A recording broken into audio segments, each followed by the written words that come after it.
1942. Benito Mussolini, we all know, he was shot down today,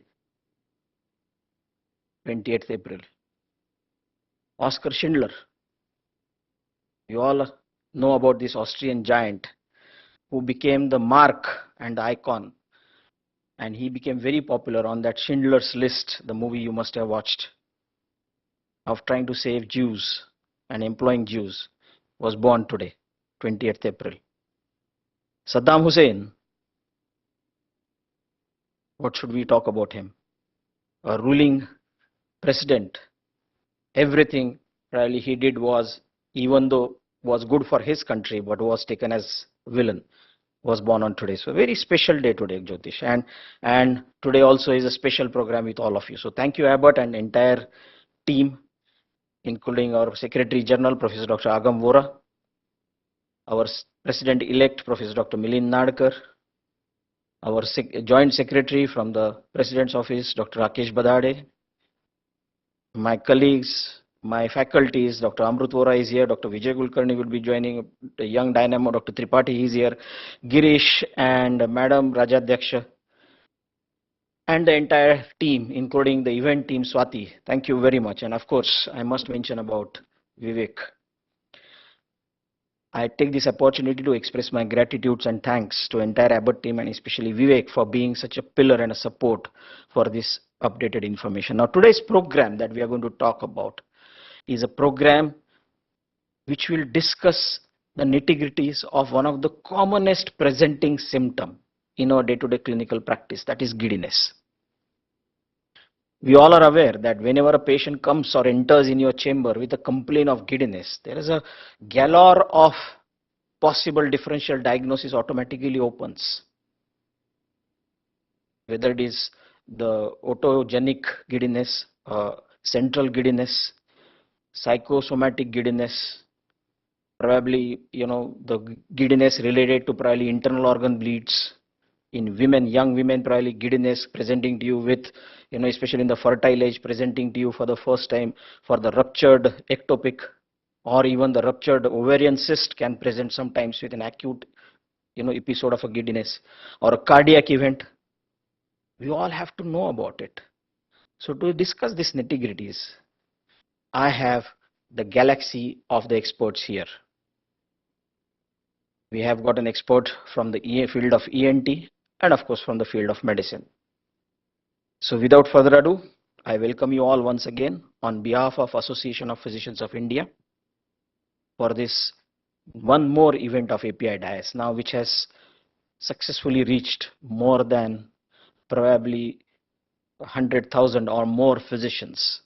And we have touched almost these numbers across the South Asian countries and a few of the Western countries like United States and United Kingdoms and Brazil and Mexico. So with this, over to you, Jyotish, for this wonderful opportunity. I thank you for allowing me to stand here and represent Association of Physicians of India. So I wish all of you a very happy learning. Best wishes. Thank you.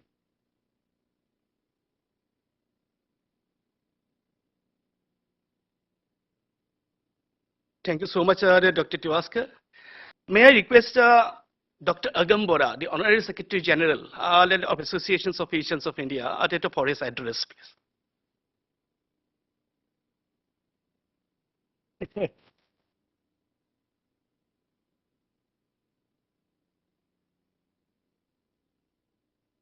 Good evening, everybody, and I stand here in front of you as the Secretary of one of the most vibrant, one of the most academic association, and that's, yes, Association of Physicians of India. And I welcome you all to this API DIAS program. As Mangesh was saying, the program is completing almost a decade now. A program which started as a small city event with few hundreds of people has now widened its horizon to reach international, and we have a lot of delegates joining from neighboring countries as well. This is in the 6th season. Today is the time of talking about seasons and episodes. Today is the 6th season and the 4th episode, and we are going to be talking about vertigo management. I must tell you, Abbott is a perfect partner without any commercial interest, without any influence on the scientific content. We've been doing this program year after year, and we've been discussing issues which are related to your day-to-day practice. I wish you all a great learning. Wish you all the best. I'm sure this is going to be the best investment that you've done in some time. Please make the best use of next 1.5 hour. All of you will have a box in front of your screen. Please shoot all possible questions, all doubt that you have in mind. And I assure you on behalf of faculties that I have here, all questions will be answered, and I will not let them leave this podium till all your queries are solved. Thank you very much.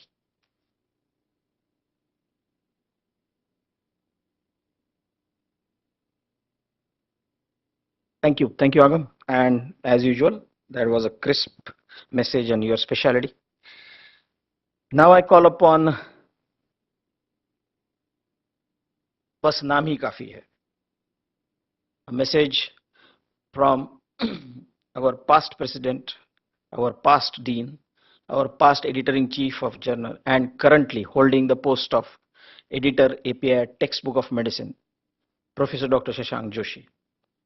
He has passed on his message. He will be joining us physically soon, but by the time I would request the event team to play his message. Professor DIAS, our president, Dr. Girish Mathur, our dean, Dr. Jyotirmay Paul, the entire team of API DIAS, particularly Dr. Agam Vora, Dr. Mangesh Tiwaskar, Dr. Milind Nadkar, who are all here for this wonderful initiative of API DIAS.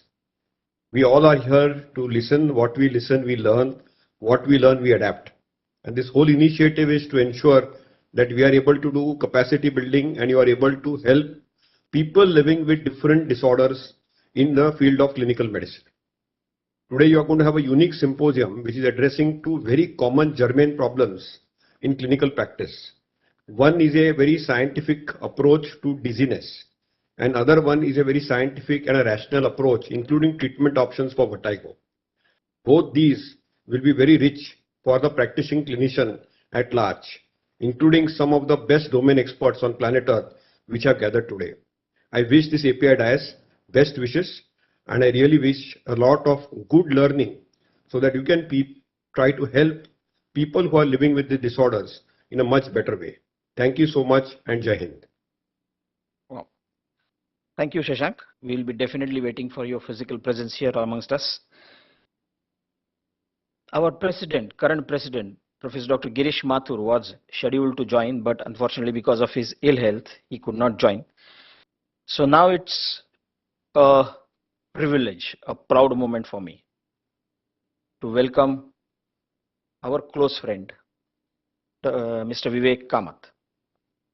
Even though Vivek is senior to me, but he has always allowed me to, call him by his name. That was his generosity. I can tell you, everybody, those who have joined us, that Vivek has held multiple pivotal positions in many pharmaceutical organizations. And currently Vivek is a managing director of Abbott India. Surprisingly, Vivek is a microbiologist, but then he thought, "Isme kuch dam nahi hai sara." So he went to business, and then probably, and now he is the managing director of one of the most reputed pharmaceutical company in India, Abbott India. He's been a pillar, a support with the entire team of Abbott India for this wonderful program. So I would request Vivek Kamath for his message. Vivek.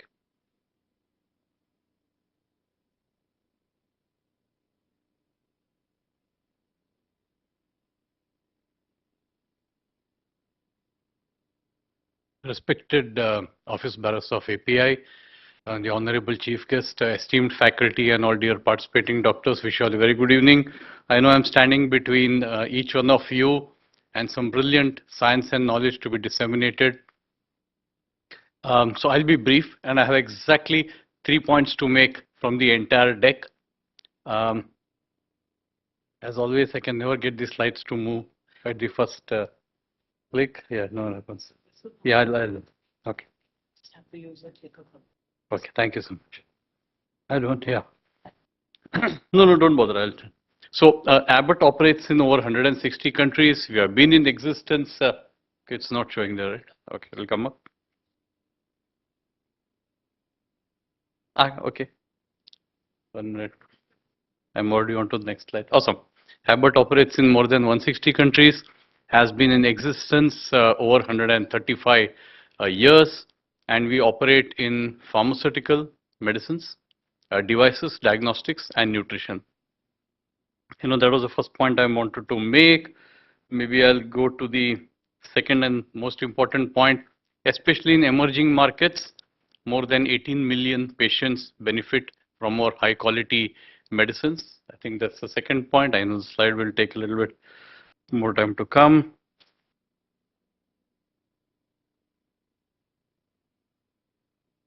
You are changing? Okay, that's the second one. In India, we have been in existence for over 110 years. Unwavering commitment to India. We haven't moved away from India.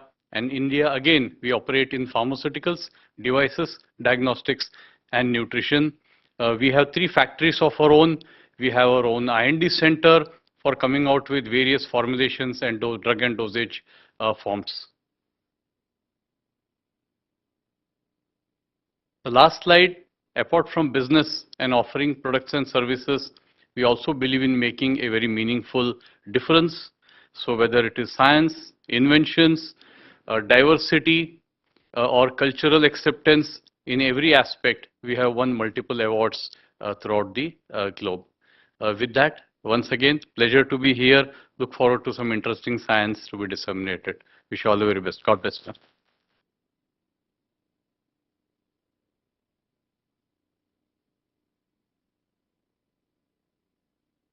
Well, thank you, Vivek, for such a wonderful message.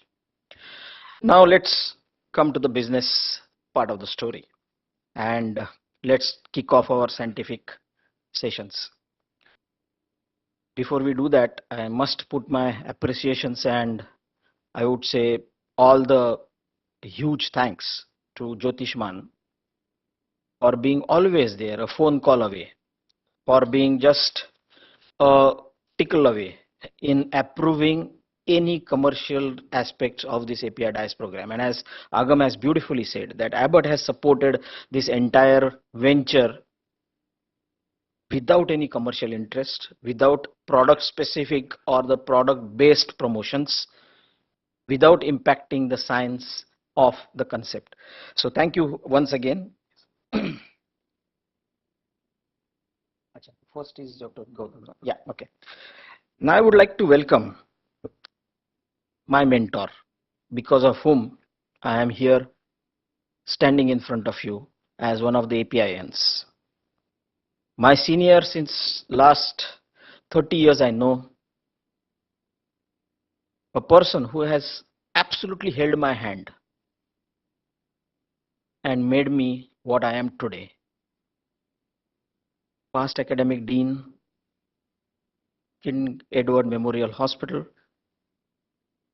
currently professor and head Department of Medicine, KEM Hospital and GS Medical College.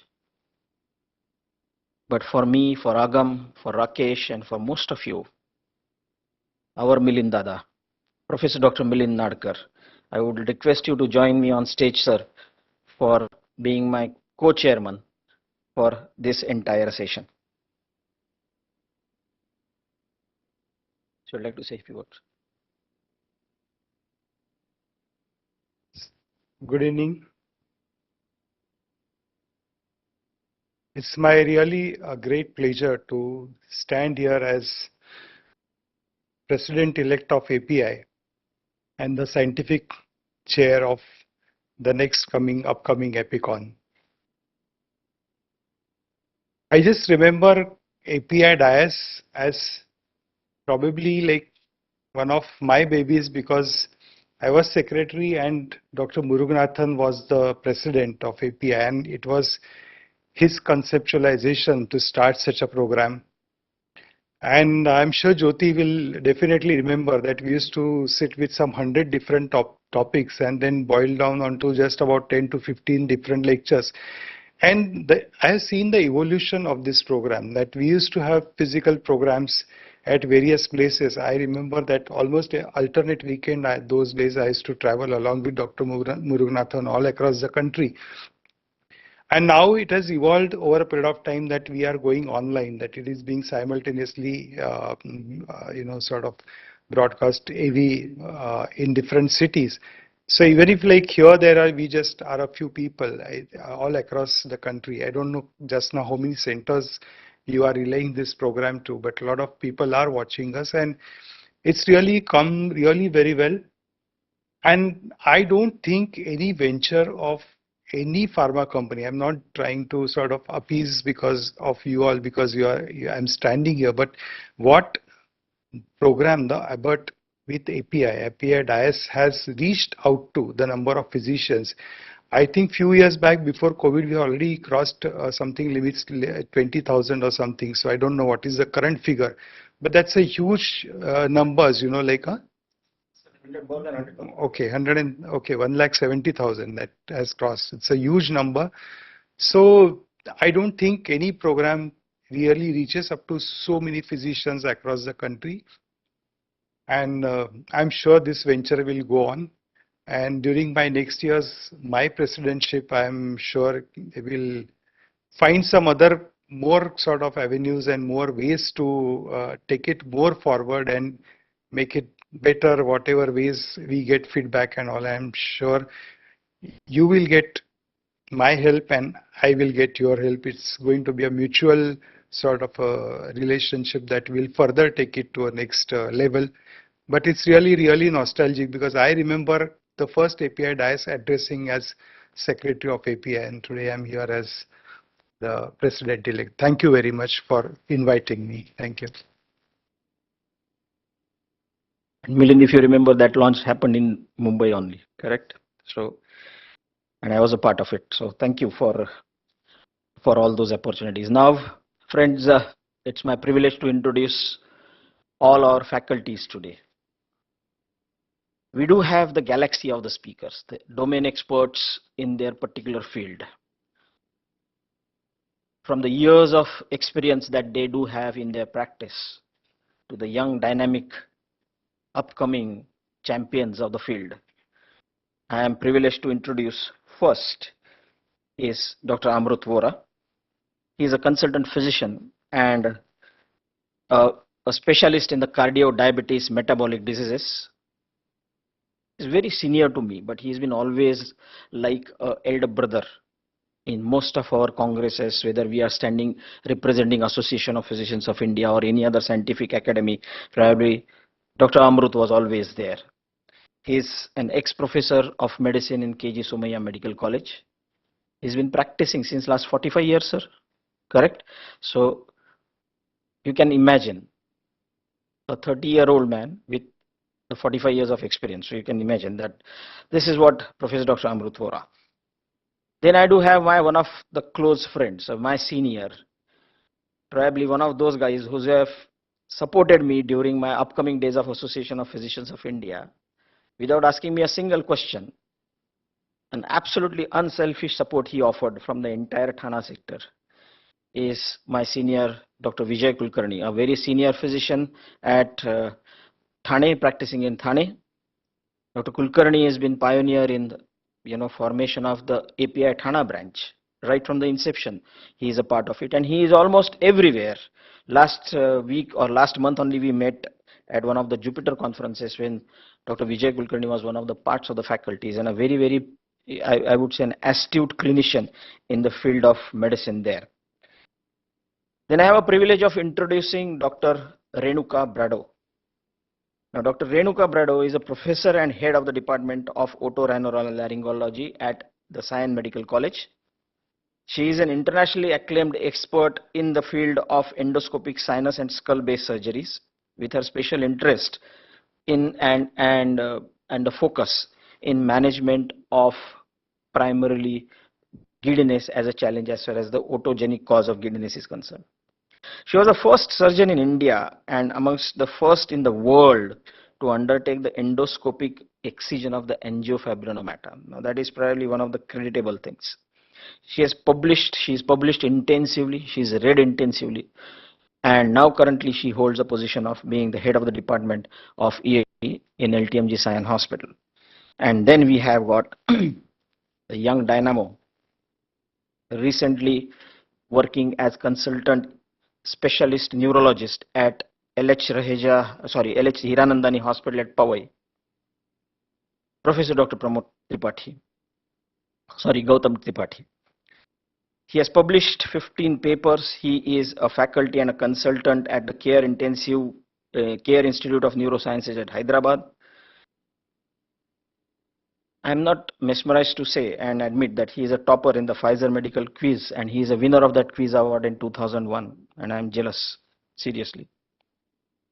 And he received the Headache Master School certificate by the merit of International Headache Society in 2014.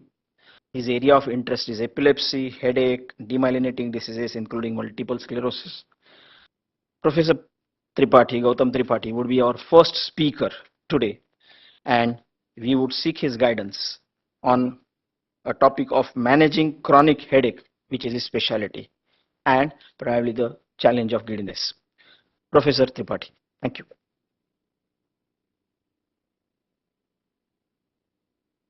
You have the markers also. Yeah.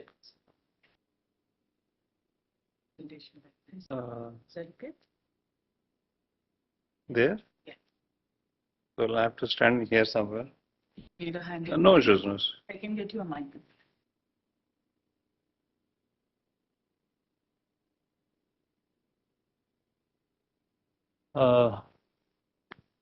Is It's on. switched on? Yes. Yeah. So I'll start my talk now. First of all, I thank API DIAS Abbott, Dr. Mangesh. Thank you for the introduction. All the dignitaries here. So my topic is today managing chronic headache the right way. So this is a very interesting topic, and I'll start briefly about the history. What to change the slides?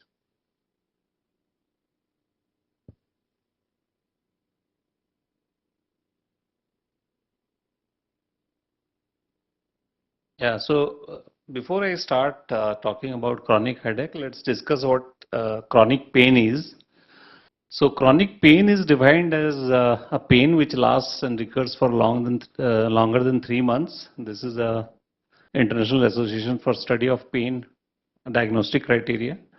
And it has classified chronic pain with 7 main diagnostic categories, distinguishing chronic primary pain from chronic secondary pain.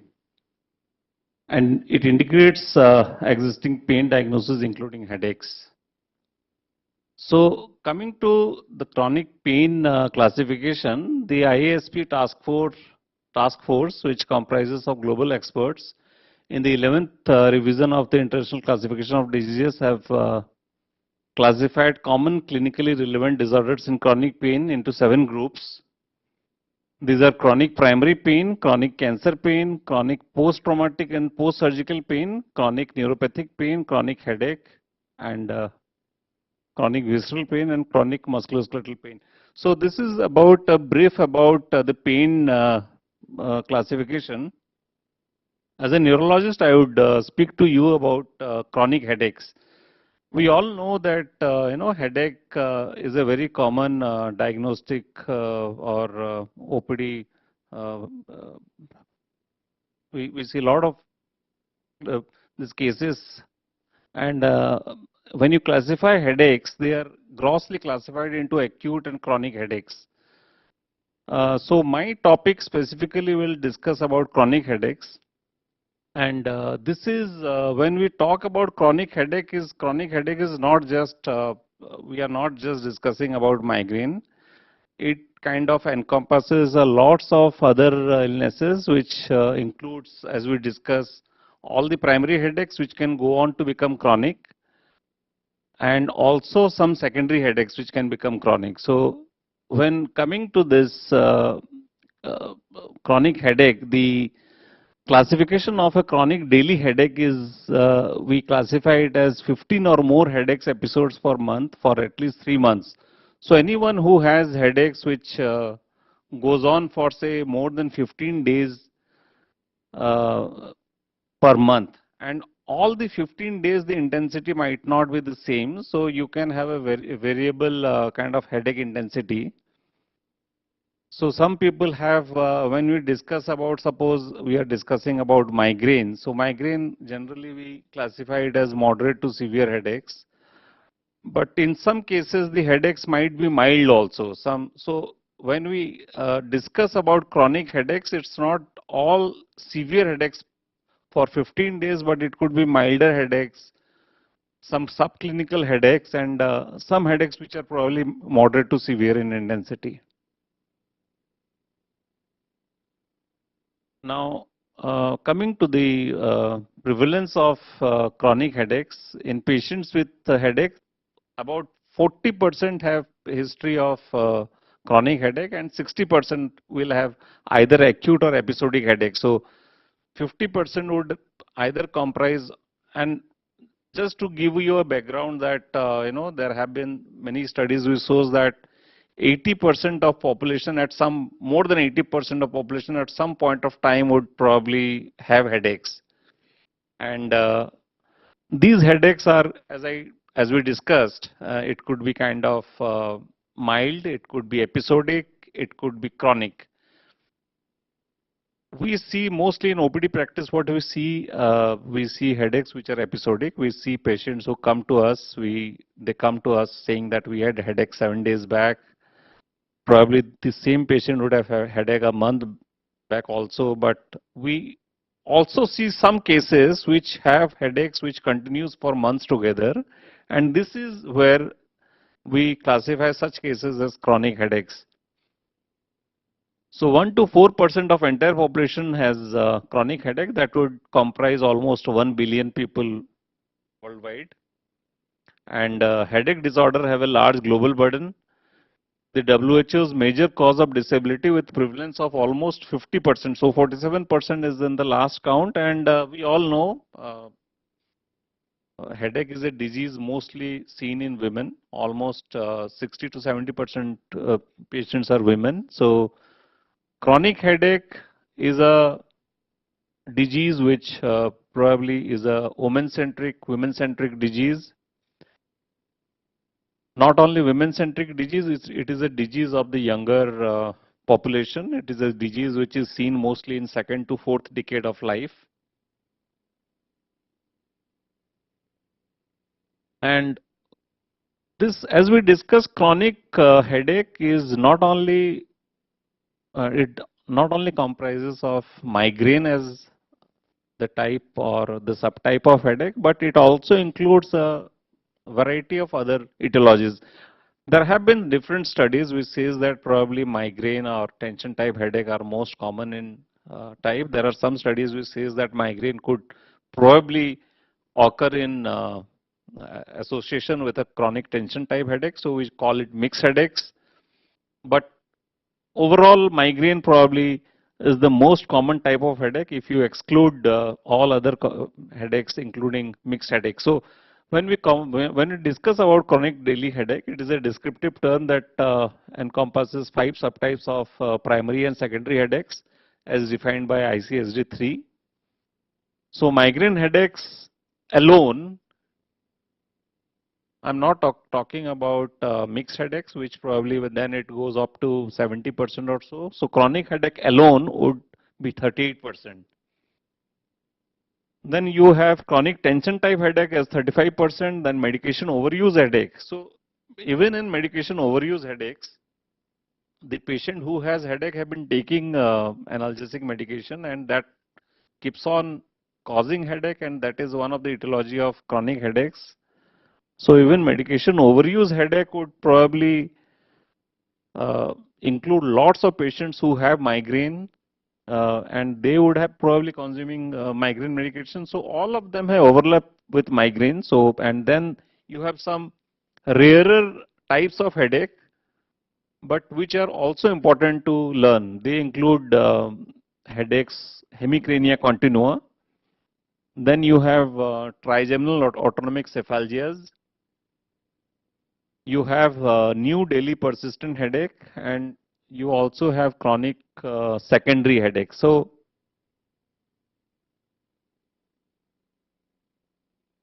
what do we mean by now when we classify about headaches, you grossly classify them into either a primary headache or a secondary headache.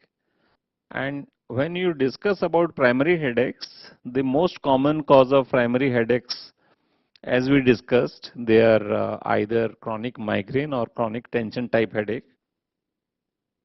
These primary chronic headache do not have any secondary organic etiology. So these patients are excluded. I mean, the patient doesn't have any CNS infection. This patient doesn't have intracranial space occupying lesion.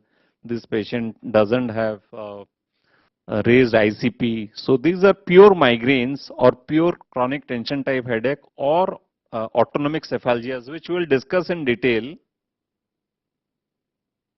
But grossly, when you classify about these headaches, primary headaches, let's go step by step. So primary headaches, when you grossly classify, they are classified into a headache which is long headache or which are short headaches.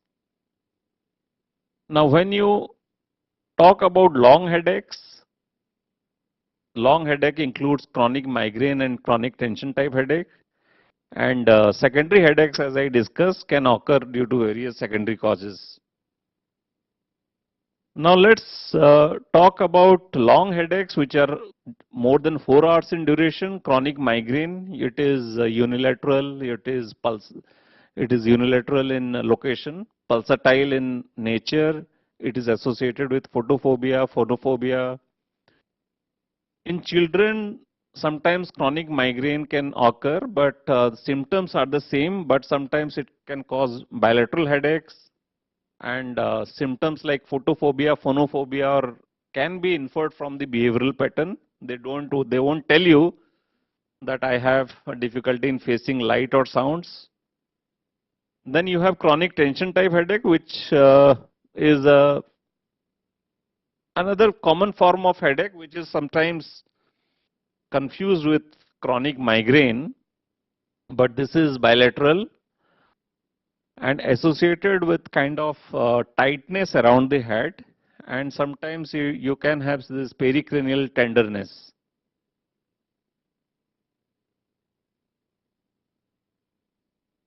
So other types of long headaches includes new daily persistent headache, where the headache suddenly comes and the patient would remember the date when the headache had started. Now suppose the patient would tell you that this was the date 15th of last month I had started this headache. If you remember this name, then you call this headache as a new daily persistent headache. You don't call this patient as a migraine, or you don't call this patient as a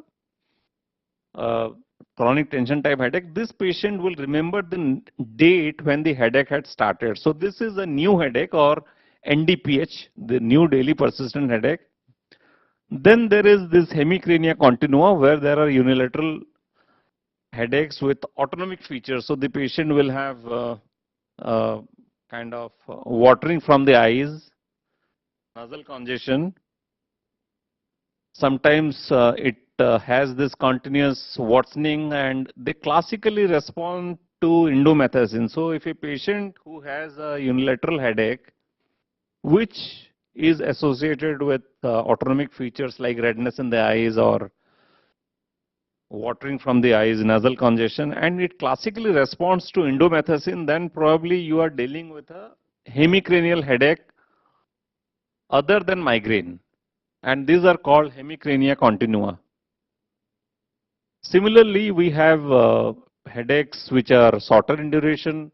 Cluster headaches are very common in males as opposed to migraine, which is common in females. Here this causes unilateral headache with periorbital pain and autonomic features, and here you see the patient to be sort of agitated all the time. So agitation is very common.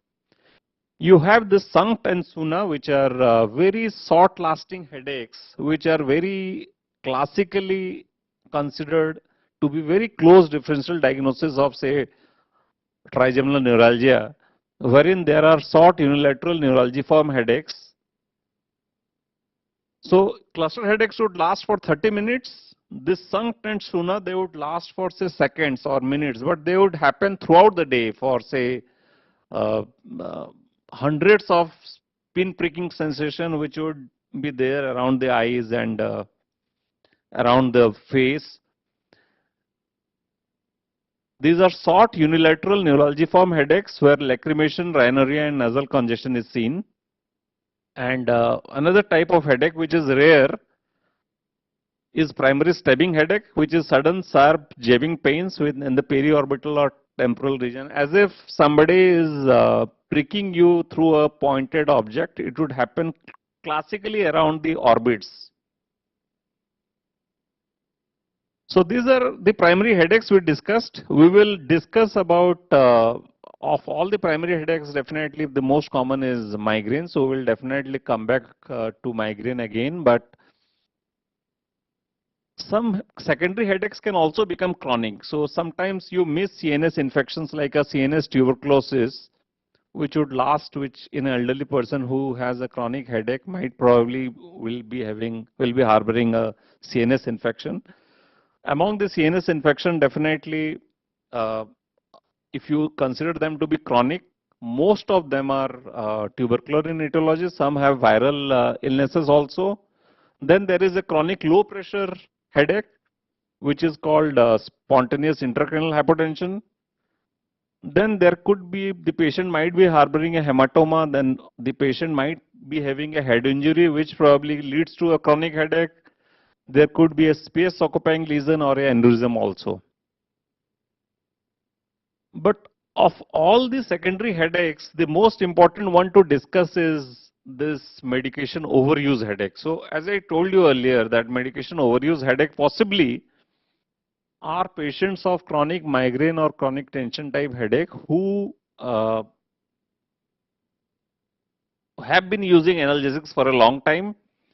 And analgesics are widely used for symptomatic control of migraines, but patients inadvertently use headache frequency by overuse of analgesics. So ICSD further classifies this medication overuse headache based on the medication used, including NSAIDs, triptans, ergots, and non-opioid or opioid analgesics. So now somebody who has a medication overuse headache, MOH, can have a NSAID related MOH or a triptan related MOH or a ergot related MOH. So MOH, the definition varies according to the drugs used.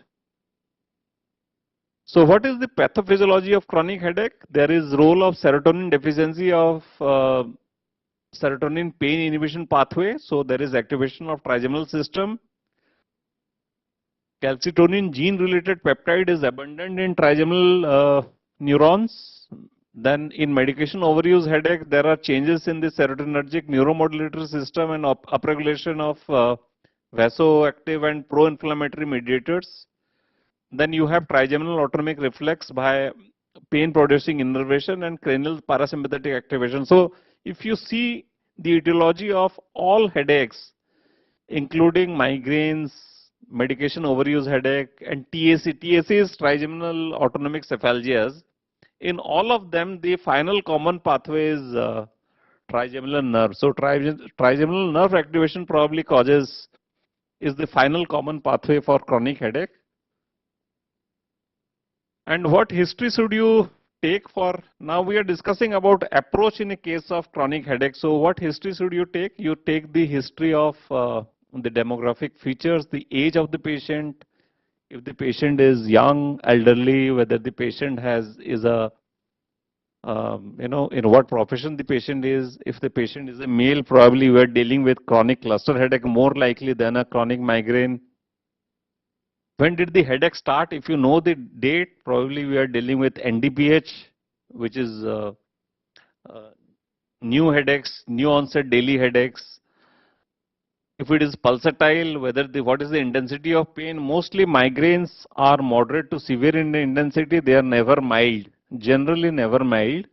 All other headaches could have milder intensity. So if you have a moderate to severe intensity headache, it is migraine. How long does the pain last? We discuss about it. More than 4 hours, less than 4 hours.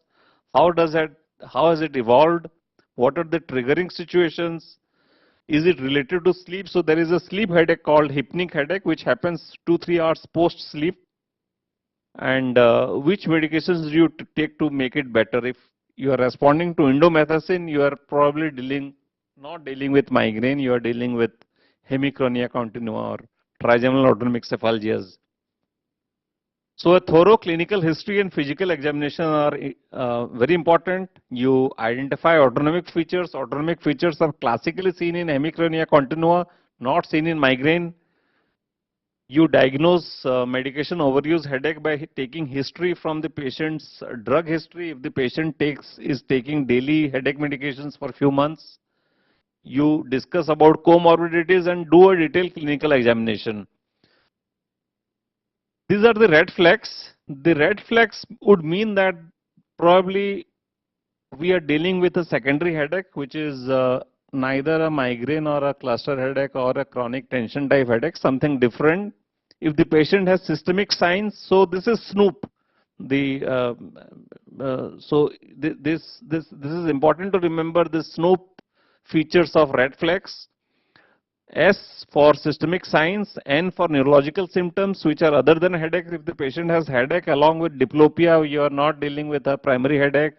Onset, if it is a catastrophic headache, which is very bad to start with, probably we are dealing with a aneurysmal bleed or subarachnoid hemorrhage. Elderly people, it's always better to rule out secondary headaches by doing a scan, and if there is a prior headache history. Suddenly, if the pattern changes, if the patient had used to have some headache and the pattern has changed, now suppose the patient complains of nuchal rigidity, nuchal pain, ear pain, probably you are dealing with an abscess. And you do all the blood tests for temporal arteritis, ESR, CRP is required. Metabolic panel is needed sometimes to rule out a prolactinoma. You do MRI, CT scan, sometimes a PET scan would show you some scattered metastasis. Venogram is required to rule out cortical venous sinus thrombosis, and then you do CSF study to rule out other infections. So what is the classical journey of a patient who has a chronic headache? They start with some physical or psychological stress. So the beginning is always a stressful event, and most of the times the patient consults a doctor and starts treatment. Though the injury heals, the stressful event that abates, and now the patient wonders, is my diagnosis correct? Am I having a migraine or a tension type headache? There is definite psychosomatic association with all chronic pain syndrome, including headaches, and 85% of patients with chronic pain like chronic headache are affected by severe depression. The clinical studies have revealed chronic pain as state of stress, which often leads to depression. So chronic pain, including chronic headaches, have depression as a major association, and these patients suffer from chronic pain-induced depression. Those who have pain-induced depression probably have poorer prognosis, and there are chances that they go into chronic depression and severe anxiety-related issues. And 30 to 60% of individuals with chronic pain report having comorbid depression, and about half of the patients with depression report pain. So it is a kind of, it occurs both the ways. Patients who have depression, probably they also complain of headaches, and many patients who have chronic pain, they have depression as a comorbidity. Now coming to, as we discussed, 87% of patients presenting to doctor with recurrent headaches and met this criteria for migraine. They meet the criteria of migraine, but you might eventually give them another classification based on ICSD, depending whether the patient has a medication overuse headache or a mixed headache. But 87% of them has a migraine per se. Probable migraine would include another 10 to 11%. Episodic tension type headache would see. So these are criteria for recurrent episodic headache, not chronic headache. When it comes to chronic headache, the number changes. And we discuss about migraine. It is the most second most common cause of disability as per 2019 global disease burden, and it is the first among younger women less than 50 years of age. And amongst chronic headache category, the prevalence of chronic migraine in headache is 38%. Chronic migraine affects about 1 to 2% of the global population. About 1 billion people are affected, and approximately 2.5% of persons with episodic migraine progress into chronic migraine. The IHC criteria of episodic recurrent headaches lasting for 4 to 72 hours. This is I'm talking about episodic migraine.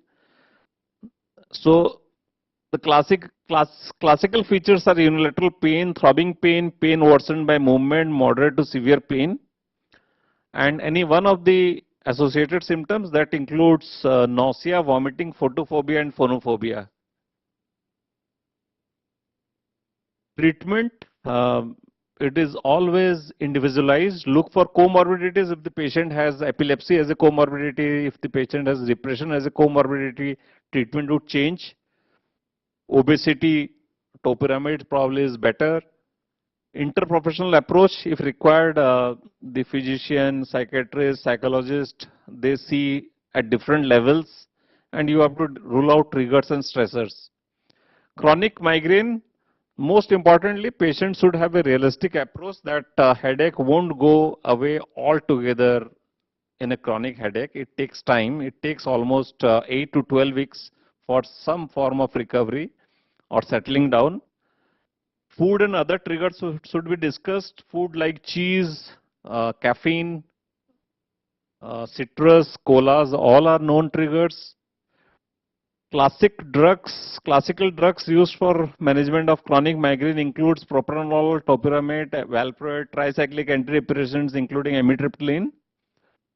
You have botulinum toxin coming up now. You have CGRP inhibitors, erenumab, which is available in India and to be used in chronic migraines. Then you have other procedures like occipital nerve block. You also do some remote electrical neuromodulation. Now, coming to chronic tension type headache, amitriptyline is the mainstay, where sometimes you need to do a ECG monitoring. Amitriptyline and tricyclic antidepressant prevent norepinephrine and serotonin reuptake and reduces tenderness in muscles. Gabapentin and topiramate are also useful drugs. Sometimes you need to do biofeedback therapy, cognitive behavioral therapy, and relaxation exercises. Others are spinal manipulation, acupuncture, trigger point injection, and muscle relaxation. Now, medication overuse headache, this is probably the most difficult type of headache to treat, and the patient has been on a chronic analgesic abuse for a long time. These patients we generally need to break the cycle in such cases. Education that analgesic abuse can worsen headache has to be imparted to patients. You can do a breeze therapy, can be tried with drugs like ergots or triptans, steroids, long-acting analgesics, antiemetics, while you stop the offending drug. Prophylactic drugs can be tried. Propranolol, antiepileptics, tricyclic antidepressants may be tried. Patients may experience withdrawal symptoms of nausea and anxiety once the offending drug is discontinued. So it's always better to do a breeze therapy before stopping the medicine altogether. You have chronic autonomic cephalgias. Indomethacin is the drug of choice we discussed in hemicrania continua and paroxysmal hemicranial headaches. For sudden neuralgiform headaches like Sanct and Suna, lamotrigine may be tried. Topiramate is a good drug. Gabapentin can be tried. All these drugs can be tried if the patient has facial pain. In chronic cluster headaches, verapamil is the drug of choice. We give at a very high dose of 180 milligram or 120 milligram. Steroids and ergots are used in during exacerbations in non-responsive patients of chronic cluster headaches. Sometimes you do vagal nerve stimulation or sphenopalatine ganglion microstimulator. So the management of migraine includes acute and preventive management, and then you have this preemptive therapy wherein if the patient has a catamenial migraine, when the patient has suppose migraines during her periods, probably acetazolamide can be given in advance. So a brief about prophylactic therapy in migraine treatment and why migraine prophylaxis is given, because as you see, as the duration increases, lots of patients go into chronic migraine that can go up to 1 to 2%. Initially they are episodic. 56% patients get 2 to 6 headache days per month. Migraine causes reduced participation in daily activities. More than 25% of patients missed at least a day of work in school, so there is definitely loss of efficiency in work. Nearly 50% were unable to do housework for a day or more. Nearly 33% missed at least a day of family or social activity. So migraine prophylaxis, first line therapy, you wait for 2 to 4 weeks to become effective. Full benefit might take for 2 to 6 months. If it is not at all effective after 2 months, you consider a second line drug. If no first line agent is effective or intolerable adverse effect occurs, consider combination of 2 first line drugs like say divalproex and drugs like amitriptyline or flunarizine can be tried. Eventually, second line therapy like tricyclic antidepressants, sometimes venlafaxine, atenolol, nadolol, botox, CGRP inhibitors, and other therapies are used.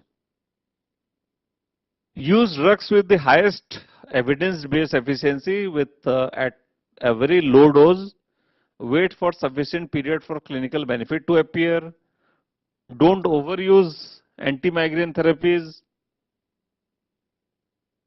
It's always useful to use extended release formulations. Always important to use a headache diary. Selection of the drug which will treat both migraine and comorbidities are important. Also take the history of pregnancy because some drugs are contraindicated in pregnancy. Now then beta blockers are used at the dose of 80 mg to 240 milligram. Drugs like atenolol, bisoprolol, nadolol, timolol were also found to be efficient. It acts by inhibition of central beta receptors which interact with adrenergic pathways, increasing vigilance, interaction with 5-HT receptors and cross-modulation of serotonergic system. Calcium channel blockers are also important, but they are more important in episodic migraine than in chronic migraine. Flunarizine is the drug of choice. Verapamil is rarely used for migraine, but it is also used for chronic cluster headaches. Antiepileptic drugs like sodium valproate and topiramate are used either alone or in combination. Sodium valproate, we know it is an antiepileptic, but is a very good drug for chronic migraine. It acts by increasing GABA-mediated transmission. It inhibits low threshold T-type calcium channels. Topiramate is a very important drug, and probably the most important drug when it comes to chronic migraine. It is a broad spectrum antiepileptic, acts by calcium and sodium channel blockage, glutamate blockage, inhibition of carbonic anhydrase, and stimulation of GABA production.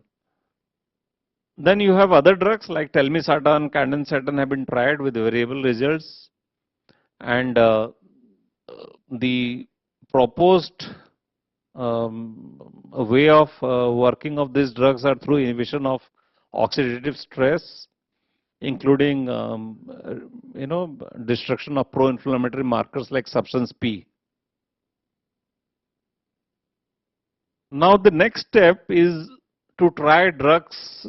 When the drugs fail, you can try botulinum toxin, and the breakthrough of this botulinum toxin was done when the preempt trial was done, where almost where 1384 patients were enrolled in both the trials together, and it acts by peripheral sensitization by inhibiting release of pro-inflammatory markers, including CGRP, glutamate, and substance P. So botulinum toxin is used at a maximum dose of 195 unit. It is used at 31 fixed sites, and the dilution is 5 milliunit per 0.1 ml, but you can extend it by 40 more units if needed. You have CGRP receptor blockers or monoclonal antibodies. Erinumab is now available in India for commercial use, and it blocks release of CGRP and receptor activation. You have Olcizipend and Talcazipend. They are not available right now, but useful in acute migraines. There are always queries about herbal products and vitamins, whether they are useful. They are sometimes used in pregnancy and migraines. And riboflavin, coenzyme Q, magnesium, they have been found to be superior to placebo in decreasing the frequency. So you can try these drugs in pregnant women. Magnesium may be the treatment option in pregnancy because it not only controls episodic migraine, it is a very good drug for chronic migraine as well. Then there was this herbal product Petadolex, which was used in trials and found to be, having very impressive results. In India, you have now this remote electrical neuromodulation, wherein you don't require any drugs. You use a remote neuromodulator to be applied to a part of your body. You can just switch on the trigger through a smartphone app when the headache starts, and this would probably a very important breakthrough in migraine management, because it not only controls acute migraine, it also controls long-standing chronic migraines. And the idea is through a negative feedback approach, where the pain would reduce the descending, which would act on the inhibitory descending pathways. But the last few slides, and we know that the biggest treatment gap in all chronic headaches are psychiatric comorbidities, and can we manage chronic pain and depression together? Antidepressants are considered as an essential component. Antidepressants not only act on depression, they also work on pain. So drugs like dothepine or amitriptyline, they are very good analgesics as well, which has an antidepressant property. So you can use it as a very important drug, particularly in patients who have depression as a comorbidity.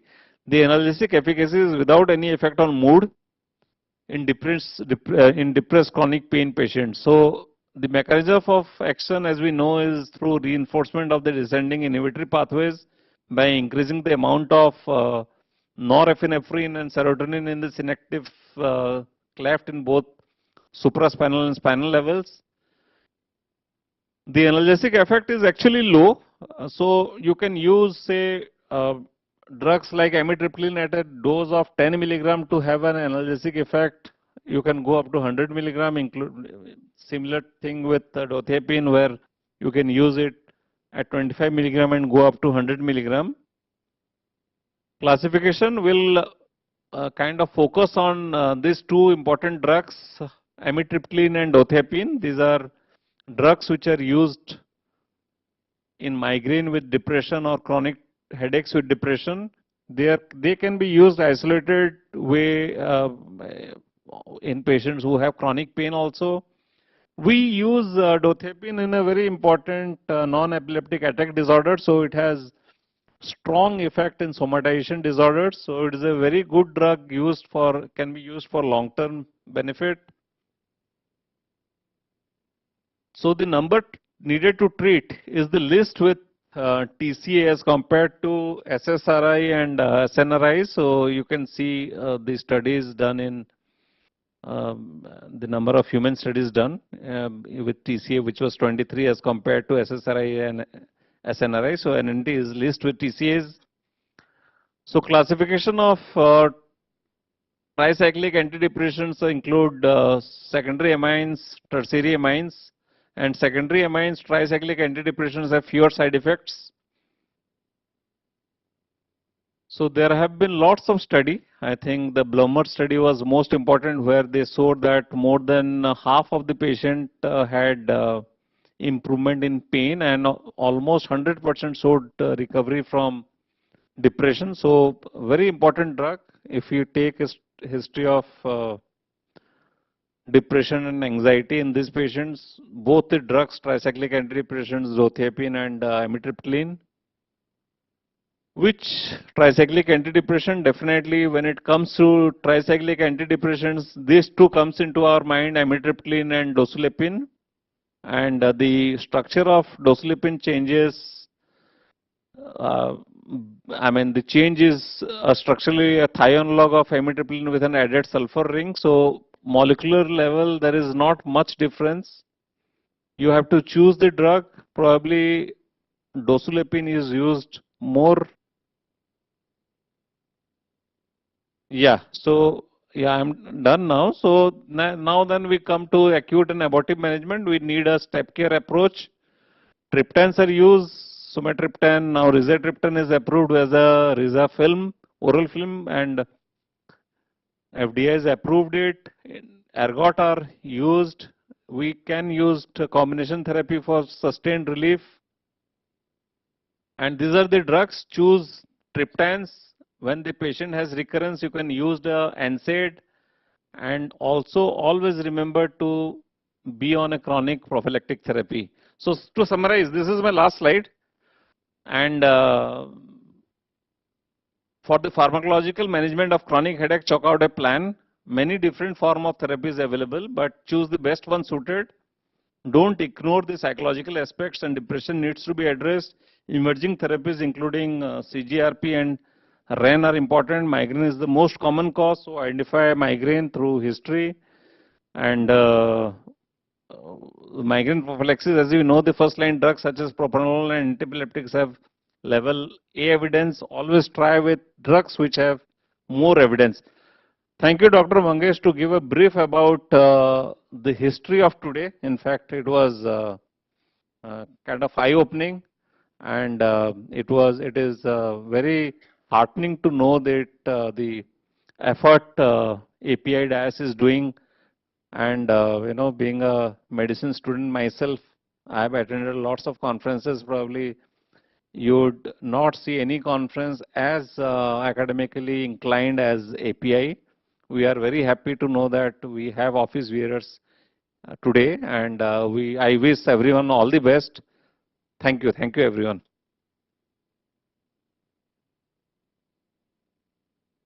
Wait, if you can wait. Yes, sir.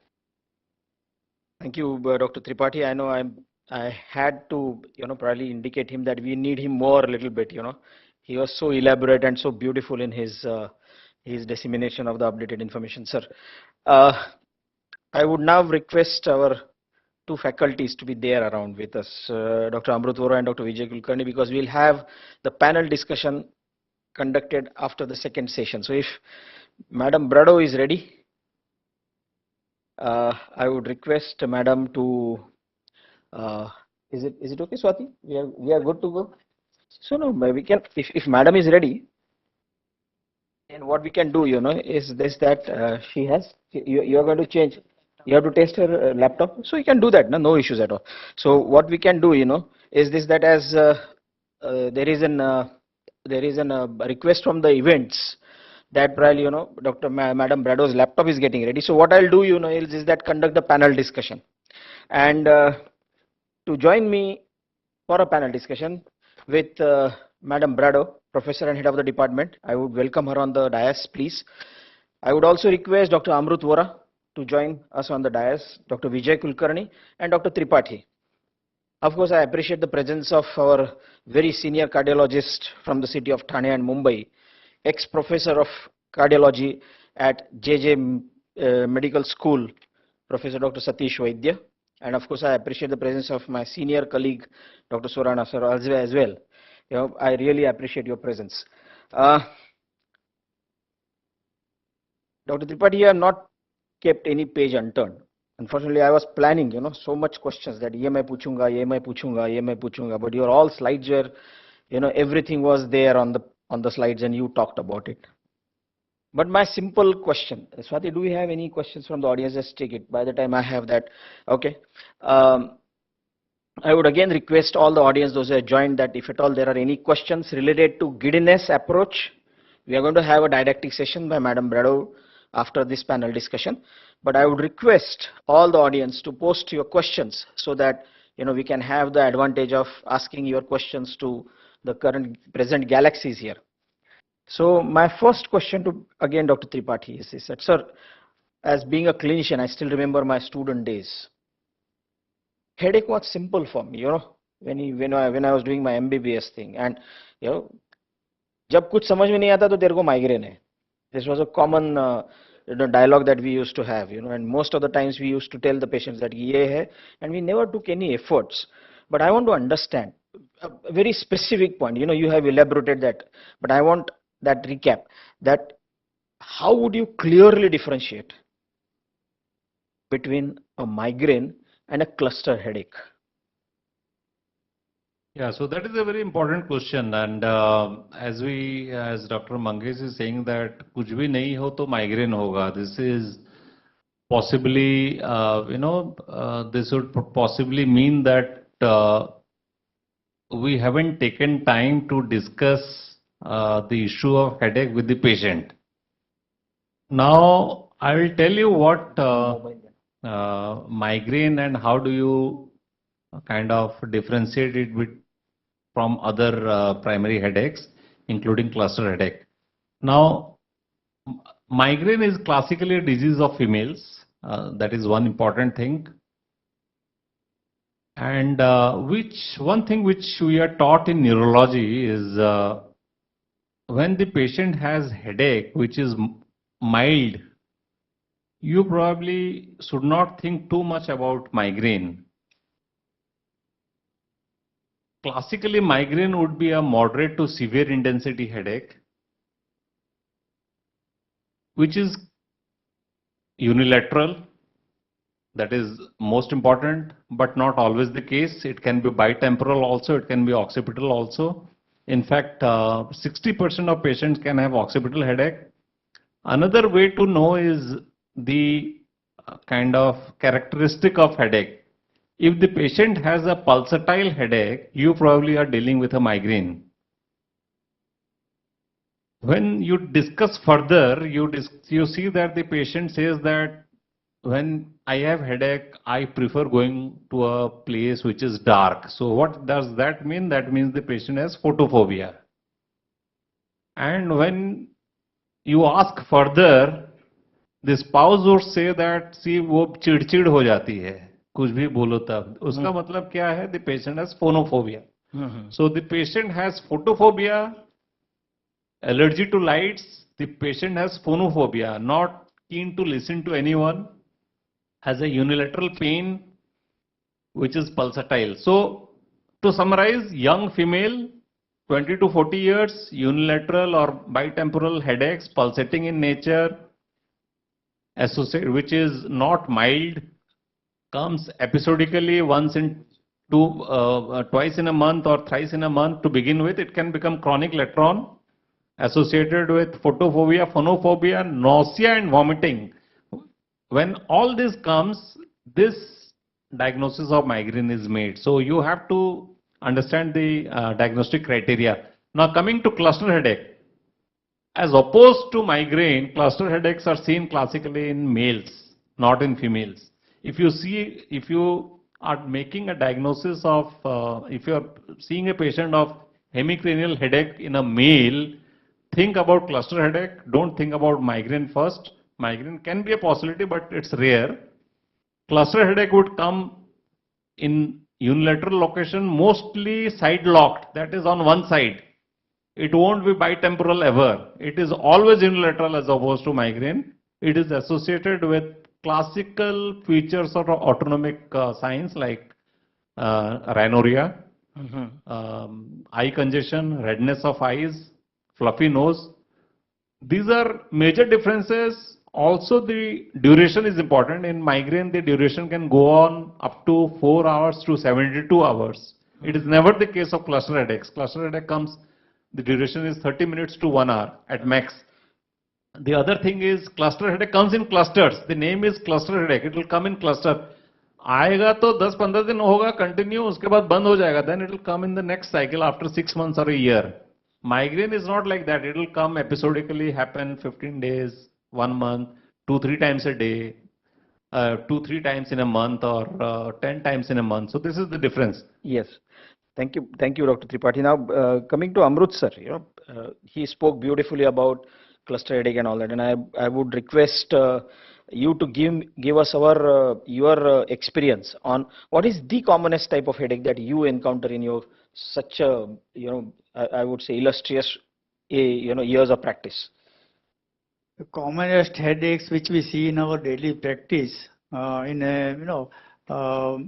young and middle-aged population would be definitely migraine, particularly if it is a female patient. Also would be tension headaches, tension type headache as they call it. That also is fairly common. And the differentiating point between the two is that migraine is with a lot of features and TTA is without features. Correct. Very simple differentiation would be that. And many patients could have underlying other disorders, and the psychogenic headache and depression is very, very frequent and common. If you are treating headache, even if it is migraine headache, those patients who have migraine for a long time, they develop secondary depression also probably. So headache similarly, tension type headaches also. So taking a look at depression is very important. And in our daily practice, although all the books mention amitriptyline as one of the drugs which is to be used, but my personal experience, I find that nortriptyline is far better tolerated. Okay. Far better tolerated. Fair enough. We have few audience questions, and I would like to ask Madam now. And even though there's a question on headache, but it definitely is related to the headache causing people like us. So it's like, the question is that, can a variant of migraine present to you with severe along with headache, a severe giddiness, or maybe probably an additional systemic symptoms, especially in your clinical practice? So in my clinical practice, I don't treat migraine that often. Oh. So if we come across a patient who seems to be classically migraine, I would refer to the medical specialist.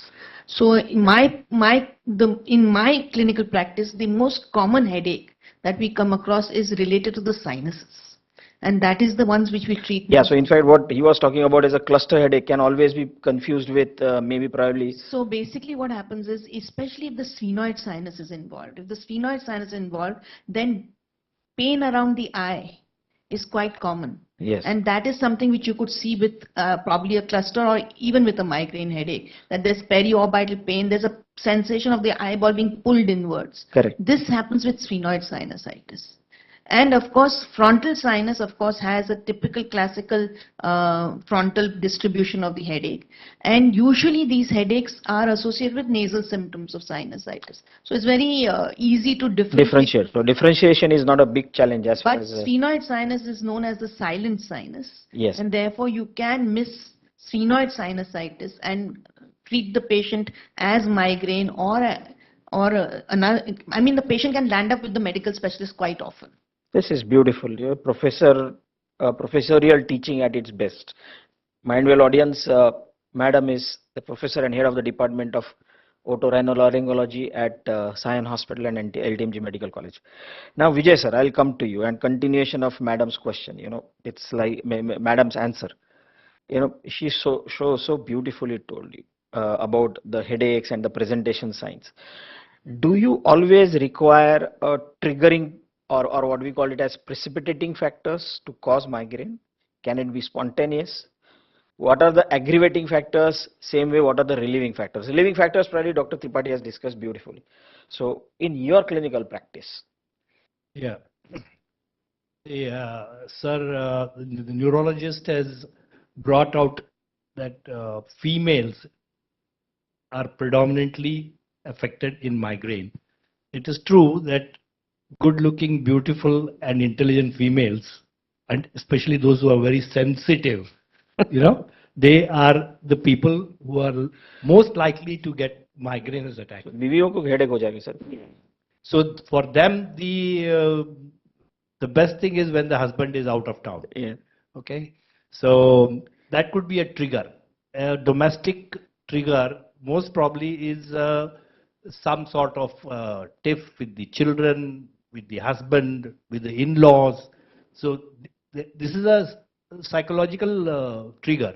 But at the same time, typical migraine auras, like, a paint, an olfactory aura, or you see some sparkling light which you do not like, or even watching the television screen for a long time, or watching even, there are females who get headache in between in the theaters. So maybe all probably, these, yes, poor sleep, yes, mental so stress, caffeine, all those list of the list of causes are there, but mostly now, as you said, previously we were not very much concerned about headaches because we just used to give them in our college days aspirin. Yes. 3 times, because that was the thing which was available in government colleges. Correct. Then some dose of amitriptyline, and if that doesn't cure the person, he walks to the psychiatry OPD. Right. So that's what we used to do. And sometimes if associated vomitings and nausea, we used to get them scanned. Yes. But over a period of time, as Madam is going to talk on it, the issue of vestibular migraine has come up quite a lot. Correct. So there is a big spectrum which revolves around labyrinthine and vestibular symptoms and migraine. Correct. And it is interchangeable. The whole situational stimuli are responsible for it. Now he talked about the cluster headaches. The typical, I mean, I have not really seen typical cluster headaches, but is described as a very ambitious male smoker and who gets typical headaches during, some target achievement. Correct. So yes. These are cluster headache symptoms. Yes. Madam, let me be very selfish, and I know that your session is going to come, but there are some questions which have already come for you. So, and as the panel discussion is already on, I thought that let me have an opportunity to ask you this question. The question is that how do you differentiate a patient coming to you with acute onset giddiness, whether it is a central related giddiness or the vertigo that the patient has a peripheral vertigo, or maybe probably a ear related vertigo, or ear, nose, throat related vertigo? This is a question which I have just got. Yeah, so I'm actually going to address this in my talk in detail. But the thing about central vertigo is, the most important thing is it is unremitting. It is associated with nystagmus, which is classical of central vertigo, and that is that it can be direction changing, it can be unaffected by removal of optic fixation. It does not have the classical sawtooth appearance that a peripheral nystagmus has. It's usually pendular. It is not necessarily, central vertigo is usually quite often not associated with nausea. The typical symptoms of nausea and vomiting are usually associated with peripheral vertigo. So these are central vertigo, usually patients have ataxic and broad-based gait. So these are the various ways in which you can differentiate a central vertigo from a peripheral vertigo. I'll talk about it in a little more detail. Yeah, we will hear, audience, the one who has asked this question, I don't have a name, but let me tell you that these questions will be definitely, answered by Madam in her talk. And my last question to Dr. Tripathi is this, that sir, you talked about prophylaxis. How long is the question? For migraine, I am specifically asking prophylaxis of migraine in your clinical practice, medications, and for how long? Yeah, so that is a very important question. In fact, how long prophylaxis has to be used? But I mean, if you go by books, the prophylaxis would go on for 3 months to 1 year. I mean, that is a duration. You can try episodic migraines. Yes, you can try stopping the prophylactic drug after 3 months and tell the patient if you have very infrequent headaches, you don't, you have to just be on a SOS medication. So that is how, and take care of triggers and lifestyle changes has to be discussed with the patient. But some patients would don't get relief, particularly those who have chronic migraines. They require prophylactic therapy, which probably would extend from 6 months to, I would say, 1 year. They would stop the prophylactic therapy after a year, but probably would come back again after a few years, saying that the headache has relapsed. So yes, 3 months to 1 year would be the kind of duration you would say. Perfect. Thank you. A quick take home on headache from all of you quickly before we wind up and go to Madam's talk. Amrut bhai, your one-liner on headache as a whole. Message.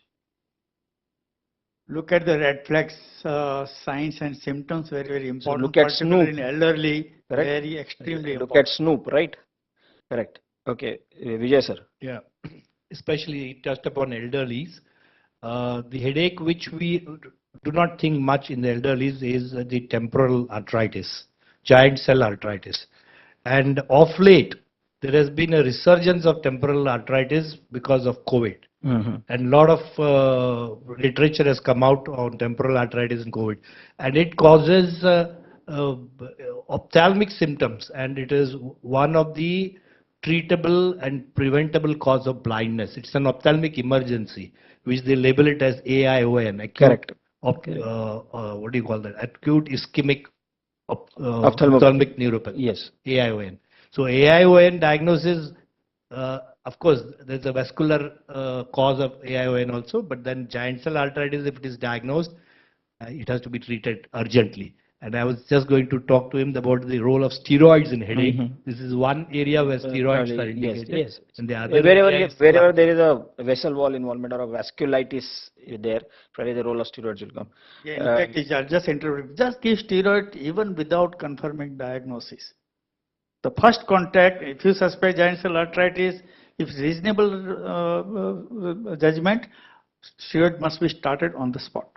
Madam, I'll go to the madam first and I'll come to you last. Madam, your take home one line. So one type of headache which the patient comes with you saying mujhe sinus hai.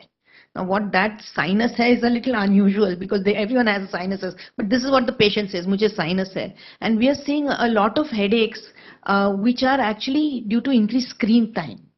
And especially when they're not wearing protective eyewear, and especially when the screen is at a lower level than so it is not at eye level.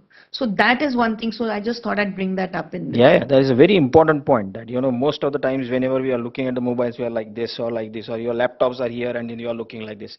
So I think that is a very vital point that you have brought out, madam. And Dr. Tripathi, your final word. Yeah, first thing I am very happy Dr. Amrit Vora has brought this to start steroids immediately when you suspect a patient having giant cell arthritis. That is very important to prevent vision loss. And if you have 2 to 3 headaches per month, start the patient on prophylactic therapy to prevent medication overuse headache, which can be very bad and worse and could be a very bad form of chronic headache. Yes, thank you. Thank you very much. I would request all the faculties to wait, and I would welcome now Madam Prado on the dais. It's my privilege. We have already introduced her, and she is going to teach us. Now, let me use that word, teach us. Honestly speaking, we genuinely require this teaching, honestly. And from a specialist and a professor, you could just simply make out by the first line she said, how she is into the subject, and she means business of teaching. So welcome, madam. We would like to have your guidance on the approach to giddiness. It's a very, very important clinical topic, and we would love to hear from you, ma'am.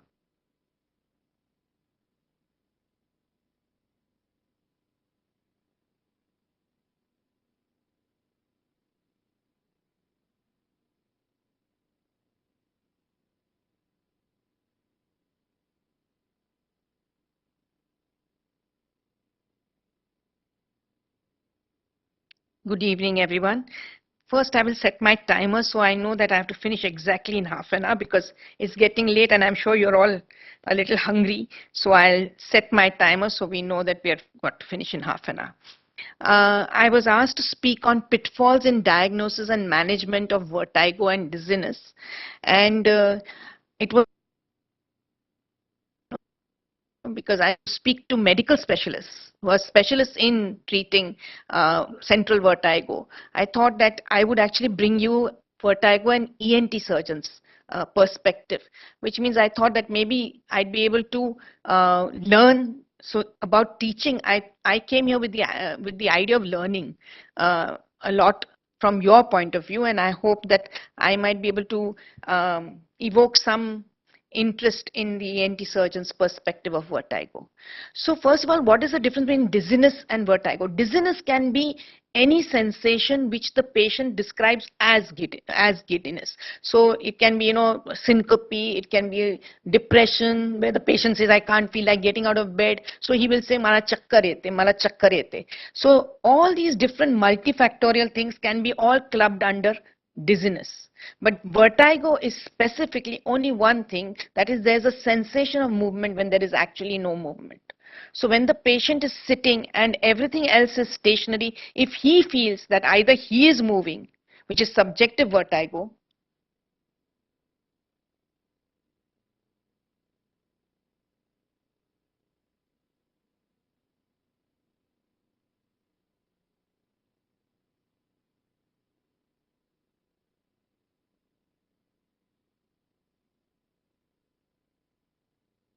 yeah, that's better. Better. Yeah. Can you hear me? Yeah. It was actually not allowing my laptop to sit, that's why I had to move it. Or whether there's a sensation of objects moving around the patient. Are you okay? Good.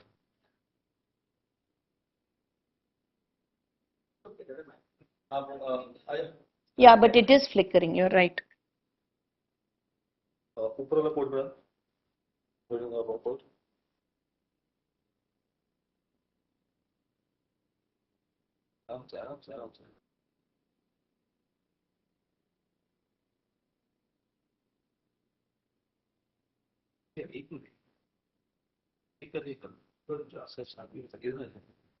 Yeah, hopefully it'll stay. So one of the most basic systems of balance was in the sea anemone. Okay, question of just gravity and anti-gravity. You get far more evolved system in the fish with the lateral line, and sometimes you have people who are vestibular athletes like this. We all fall into in one part of the spectrum. Usually, the vestibular system, early decompensation of the vestibular system in a person is usually runs in families. So if the parent has car sickness or motion sickness, the child can usually have it as well. So a dizzy patient, as we know, can go to any one of these people. And the key role here is actually of the general practitioner to be able to guide him to the correct specialist who is required. Because otherwise it can be like this. It can be a situation like this where everyone is going down a rabbit hole of their specialty, and the patient actually deserves to be treated by some specialist other than that branch. So I'm going to talk about the labyrinth.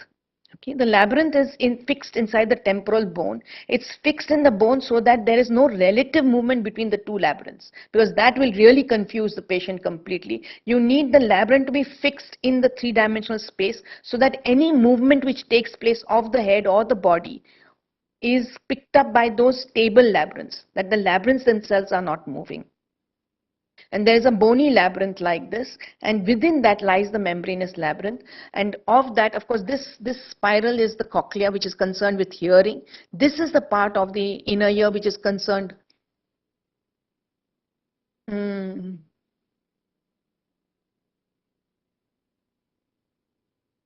Yeah, but now she's begun all over again. So let's just wait.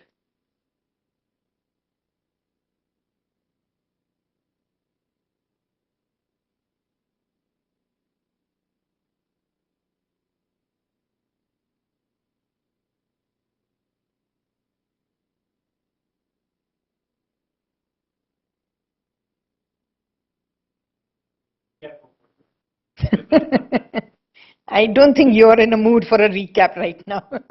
Maybe a nightcap, but not a recap. Yeah, okay.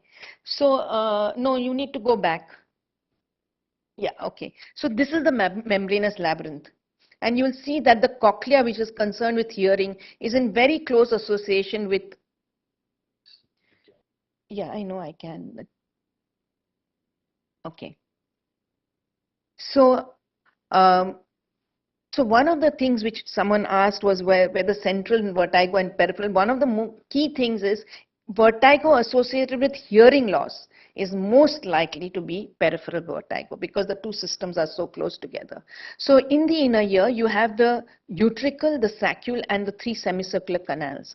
The three semicircular canals are placed in such a way that with the pair of the opposite side, they cover all dimensions of the three-dimensional space.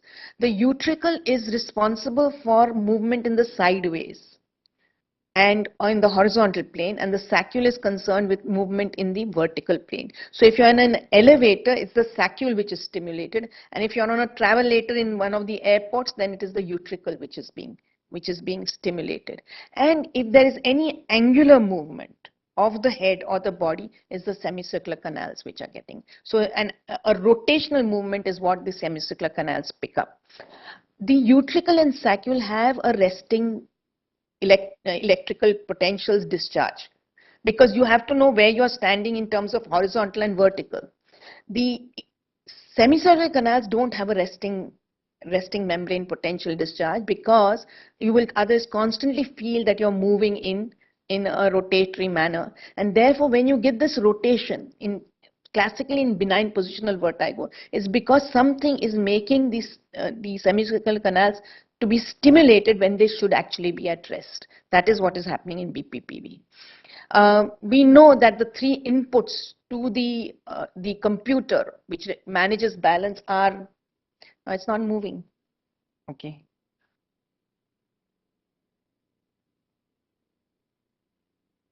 Yeah, is of course vision, the proprioception of the head, muscles, the body, the extremities, and of course the lower edge of your foot, and the labyrinthine activity. And all of this gets integrated, and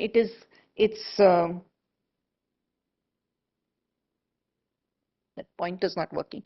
Anyway, and it's controlled by there is a control over by the cerebellum and cortex, and it gives off a cortical awareness. There's movement in the eyes and in the limbs as well as posture. So let me give you a simple example. Suppose you're climbing down the stairs and you suddenly miss a step.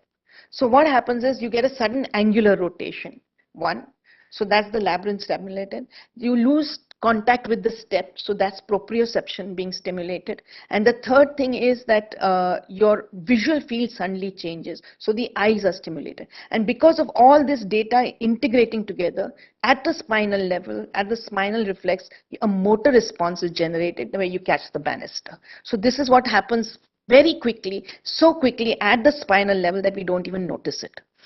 The vestibular nuclei, which are in the brainstem, are divided. Each vestibular nucleus on each side is divided into 4 parts. And I'm not going to go into the details of the connections, except to tell you that the superior is connected to the eyes, the cranial nerves which control the eye movements, and therefore you can get the vestibulo-ocular reflex or nystagmus. The medial one is connected to the opposite vestibular nucleus, so the two vestibular nuclei on both sides talk to each other, and it's also connected to the autonomic system and therefore controls vegetative symptoms like nausea and vomiting. The lateral one is connected to the extremities, the anterior horn cells of the extremities in the spinal cord, and the inferior is connected to head movements, so it's connected to the cervical anterior horn cells. There's something, it's not actually a concept, I use it to understand for myself, horses reins concept. Yeah. So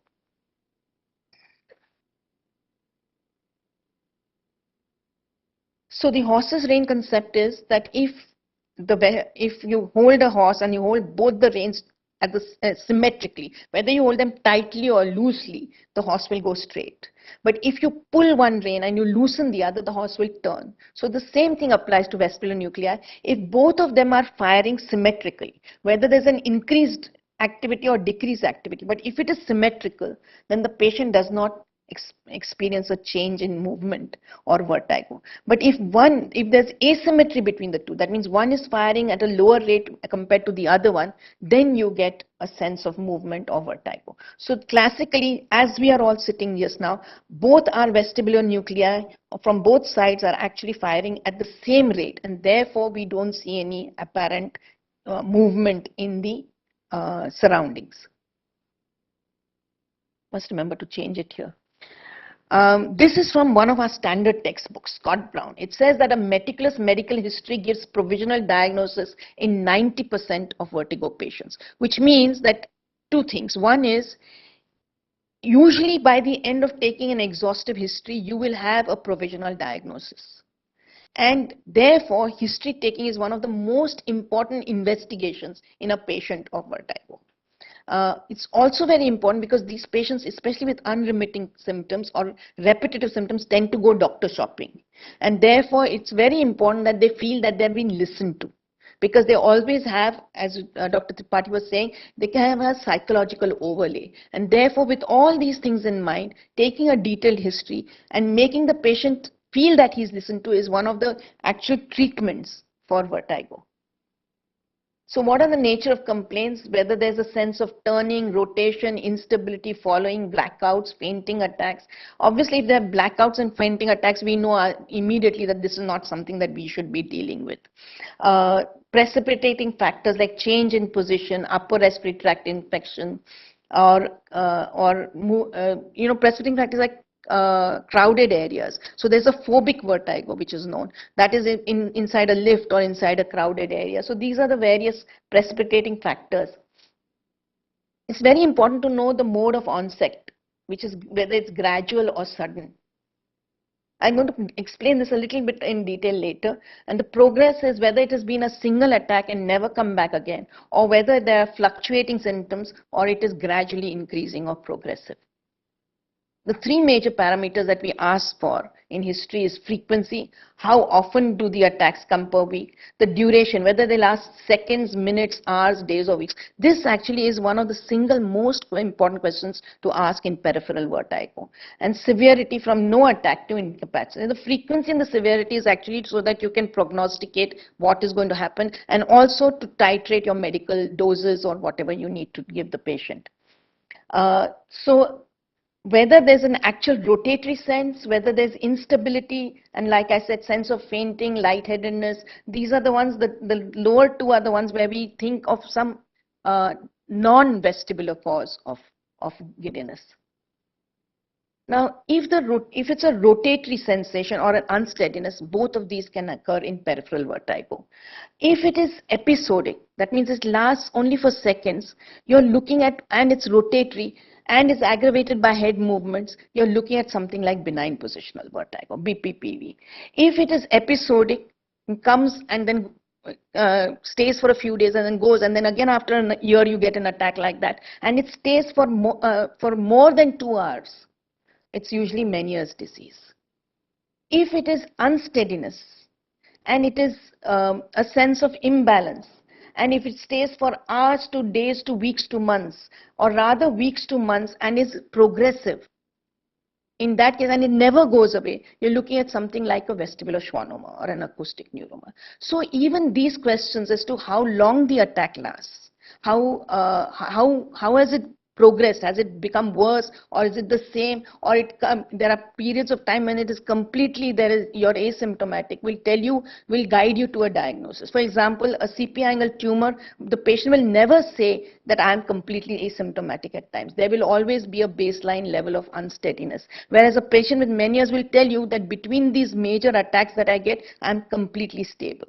And a patient with benign positional vertigo who is not being treated will tell you that it's always few seconds, but it goes on throughout the day. Influencing factors, of course, these are all the ones that we ask for. Now, what will guide you to the fact that this is a peripheral vertigo is deafness, tinnitus, fullness in the ears, upper respiratory tract infection. So deafness, tinnitus suggests that that is the vestibular cochlear nerve or the inner ear which is affected. The kind of deafness is sensory neural. What do you mean by sensory neural? Sensory means in the cochlea or neural in the vestibulocochlear nerve. The fullness of the ears is classically seen in many ears. Upper respiratory tract preceding upper respiratory tract infection is seen in vestibular neuritis, vestibular neuronitis. CNS symptoms, we've already had a big discussion on that. But, blurring of vision, loss of consciousness, muscle weakness, speech swallowing problems, perioral anesthesia, headache, these all suggest that this is not our specialty and that it needs a referral.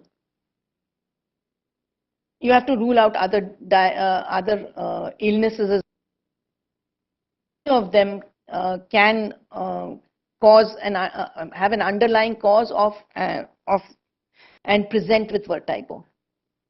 Okay, now this is the question that was asked. Well, how do I know whether it's central or peripheral? Which means the same question we should be asking each other. That is it my specialty or yours? Okay, so central vertigo, there's absence of hearing loss. So there will never be hearing loss, which just comes along with the vertigo. So you can have an elderly patient who has hearing loss and also develops vertigo, but they don't come together. Presence of other neurological signs, characteristic nystagmus, we'll talk about that. They usually have a broad-based ataxic gait and central vertigo is unremitting usually. Peripheral vertigo usually is associated with otological symptoms.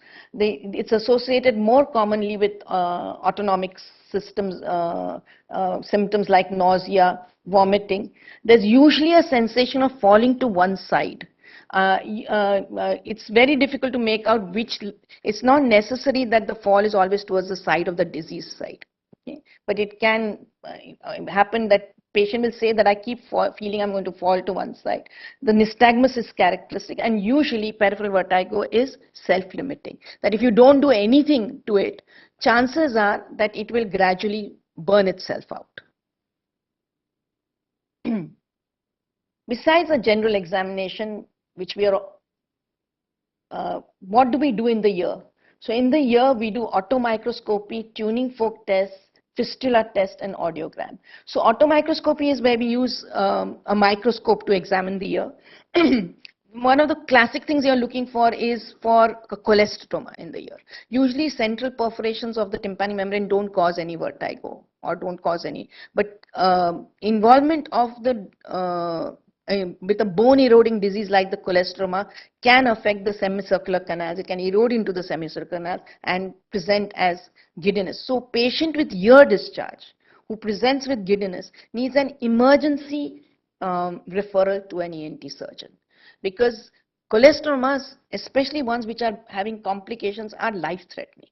So patient can land up with a brain abscess and cone and die in front of you. I've had a patient who was sitting, this is when I was in residency when brain abscesses were common. I've had a patient sitting and having his meal and dying because he coned suddenly. So that is so therefore ear discharge and vertigo coming together should be treated with a great deal of seriousness. Fistula tuning fork test, of course, to make out the nature of the. So if it's a conductive hearing loss, and other than cholesteatoma, there's very few things where conductive hearing loss or the conduction mechanism of the middle ear is affected, do not usually cause vertigo. It's usually sensory neural hearing loss which is associated with vertigo.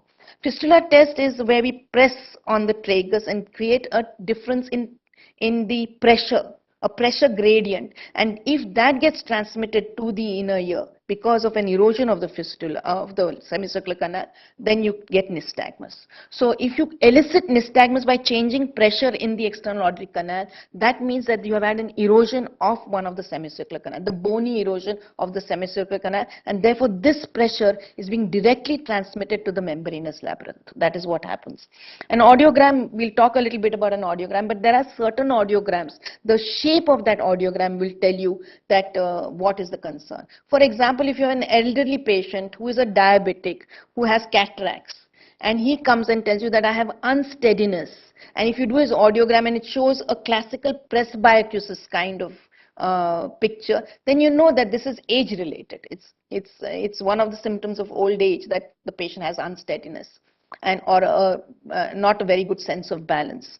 But if you have a patient who comes with history of episodic vertigo, which is very dramatic, associated with vomiting, etc., and he says that I have a fullness in the ear or tinnitus in the ear, and he says that, and if you do his audiogram and you find that it's a sensorineural hearing loss, but opposite to presbycusis, that means not a high frequency loss, it's a low frequency loss, and he says that that hearing loss fluctuates, then you know you're dealing with something like Meniere's. So the audiogram, the shape of the audiogram will also tell you whether you're dealing with what, it should guide you to a diagnosis. Neurological symptoms I won't go into because this is something that I don't need to talk to you about. Okay, so what is central nystagmus like? It has no latency. It is not associated usually with nausea. It is not fatigable. It's rotatory, but it can change directions. It can be pendular. Vertical nystagmus is pendular nystagmus, direction changing, and it's not affected by removing optic fixation. Whereas peripheral nystagmus, so what happens is if you change the position of the head, suppose you do a Dix-Hallpike on the patient, Dix-Hallpike maneuver on the patient, the vertigo doesn't start immediately. There's a few seconds, maybe 10 seconds, 15 seconds, and then the, not vertigo, the nystagmus will start after about 15 seconds. So there's a latency, and it is associated with a sense of giddiness. Central nystagmus may not be associated with actual sense of giddiness. It has a sawtooth nature. That means it has a slow beat and a fast beat, a slow beat and a fast beat, and a slow beat. So that's how the edges of a saw are. So you can get a sawtooth. It doesn't change direction. So it's, if you turn the head in one direction or turn the head in the other direction, the beating of the nystagmus. So the beating of the nystagmus is the fast phase. So if you have a slow movement and then a fast movement like this, then it's a right beating, my right beating nystagmus. And so if you keep the patient's head in a particular position and the nystagmus starts after say 10 to 15 seconds, after a certain 2 to 3 minutes, it will disappear. Even though you have not changed the head of the patient remains stable, after some time that it is fatigable, it will go away. And actually if you put Frenzel's glasses, that means you remove optic fixation, it gets aggravated. Central nystagmus doesn't get aggravated. In fact, sometimes it can get dampened by removing optic fixation. Halmagyi test is a head impulse test which is done, there are two labyrinths. So if I get vertigo, like I said, it's not necessary that you will always fall on the side of the damaged labyrinth. So it's very important to know which labyrinth, because and especially in one particular condition, and that is if you're going to do surgery on the labyrinth, you have to do it on the correct labyrinth. And second is if you're going to do medical ablation of the labyrinth, that is with gentamicin, then you have to know which labyrinth to inject gentamicin into. You can't inject it into the wrong side. So Halmagyi test is where you tell the patient to leave his neck absolutely loose, and you hold the head and you turn the head like that suddenly. And you have to tell him to fixate on a particular object in a distance. When you turn the head, the eye will continue to fixate on that object, and this is what will happen, that whichever way you turn the head, the eye will continue to fixate on that object. This means that the labyrinthine system is intact. If it happens that you turn the head, the eye also turns, and then he makes a corrective movement, it's called a saccade. If he makes a corrective movement, then that side labyrinth is damaged. So if you find that if I turn my head suddenly to the right, and then my eye corrects itself to get optic fixation, then it's the right side. And on the left side, if I turn the head suddenly, but the eye continues to remain fixated on that object and doesn't have a corrective movement, then that side is normal. So that is Halmagyi's head impulse test. And it's very important, like I said, to know which labyrinth. Romberg's, tandem walking, Unterberger's, cerebellar signs, Dix-Hallpike maneuver. These are all things we all know. I'm not going to go into detail. Interesting one is, of course, Fukuda's writing test. The first vertical line. The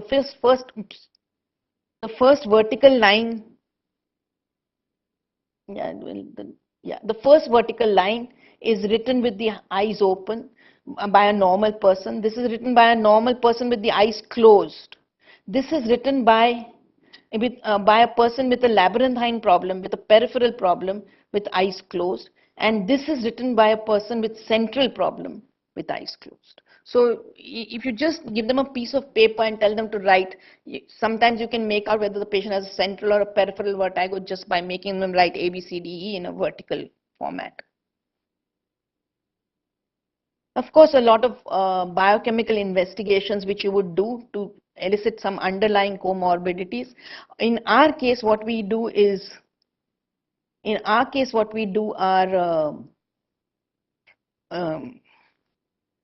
the glycerol test. The glycerol test is, we don't do it anymore, but it classically, because it takes a lot of time and sometimes the patient gets very severe vomiting with it. But glycerol test is the ideal test to elicit Meniere's.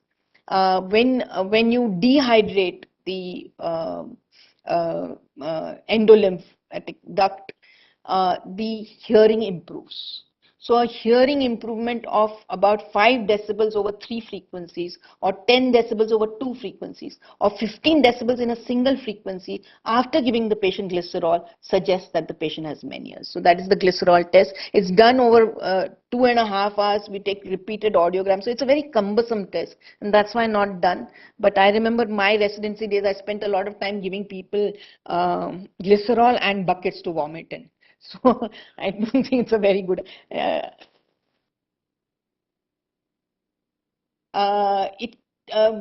can be done with Diamox, yes.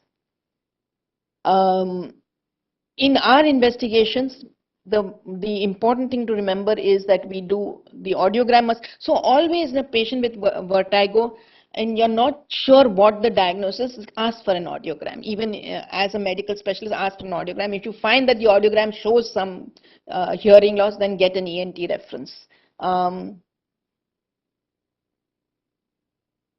So this is a classical, we won't go into the details. This is a sensorineural hearing loss. And you can see that in the lower frequencies it is more, and in the higher frequencies it is less. This is what a Meniere's audiogram will look like. Electronystagmography, we plot on the butterfly chart. Rotation chair and craniocorpography, I have no experience with, so I won't talk about it.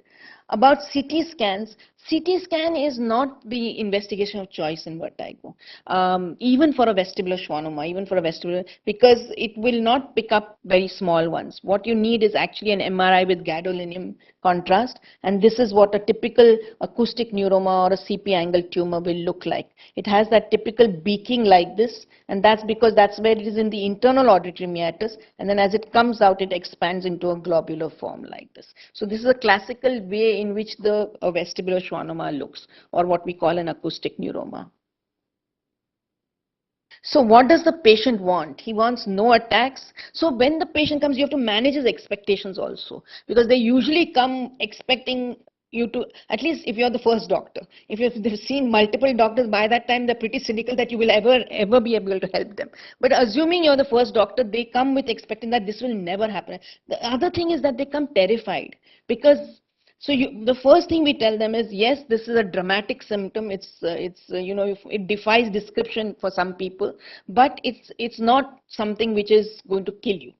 That is the first thing you have to tell them, because they're really worried, provided it is not going to kill them.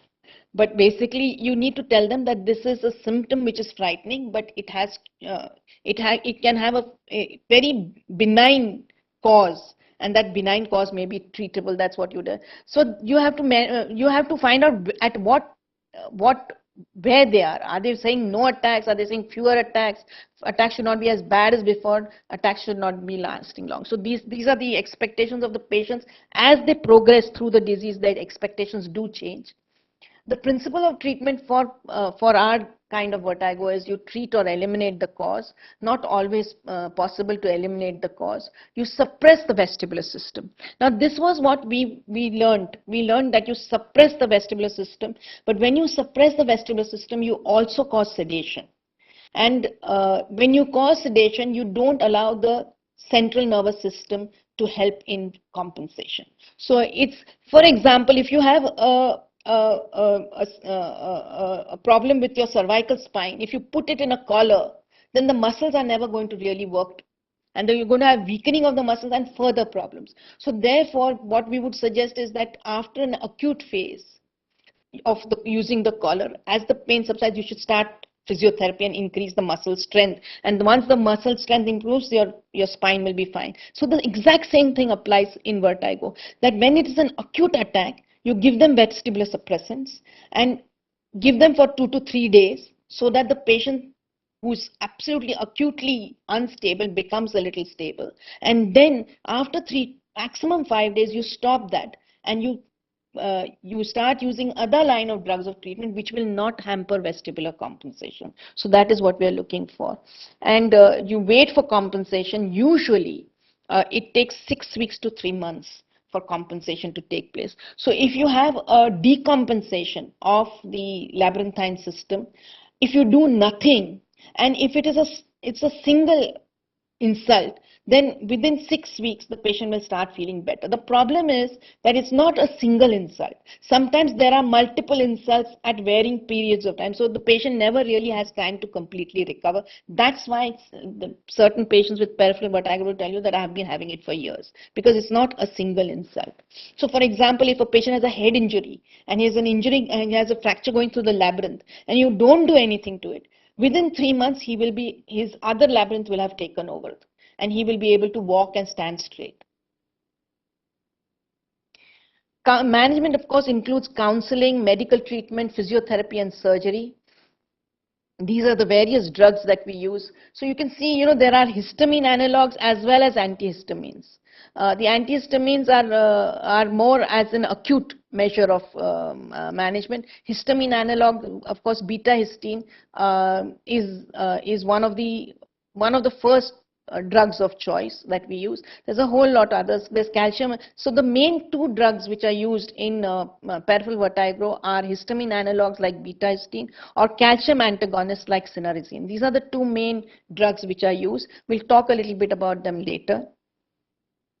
The main thing about calcium antagonists is that there is a certain level of sedation which are associated. Whereas with beta histine, there is no sedation. It has a problem of gastritis and gastric upset. So you need to make sure that the patient understands that it has to be taken after food. You may have to add a PPI agent to it. But beta histine has no sedation. And so the patient can go to work, and more importantly, it doesn't interfere with the vestibular compensation that takes place. So vestibular suppressants are useful for preventing nausea and reducing vomiting in the post an event, should be discontinued as soon as possible after the event subsides, and they are not to be used chronically for prophylaxis. Okay, so 1 to 3 days, a maximum of 5 days. I use, and this is not, you talk about financial disclosures, this is no financial disclosure here, but my personal preference is beta histine. Sometimes so it's my first line of choice. If the patient doesn't respond to beta histine, then I would add cinnarizine, or I would substitute with cinnarizine depending on how the patient responds. But the reason why I use beta histine as a first thing is because besides decreasing the symptoms, and the thing that it does is that it doesn't delay the recovery of posture and locomotion in a patient.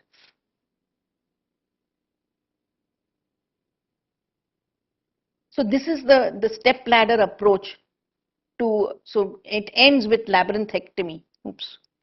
It ends with labyrinthectomy. So, but I have had a patient who had a vestibular nerve section. She was a staff nurse in our hospital. We had a surgeon from France who came and did a vestibular nerve section. So you ablated that vestibular nerve, because the reason why you do a labyrinthectomy or you do a vestibular nerve section is because there is that the disease never burns out. It is constantly there, so the patient never adapts. And therefore, in such patients, the idea is to cut the vestibular nerve or destroy the labyrinth, so that the patient does have acute vertigo for some time. But after that is done, then the normal labyrinth takes over, and then there's no constant aberrant firing by the damaged labyrinth. And that's why we do this. But in this particular patient where we cut off the vestibular nerve, she had vertigo, she was treated for that. But 1 year later, she came back with the original symptoms. So I don't know, there is something in the physiology that we have still not understood.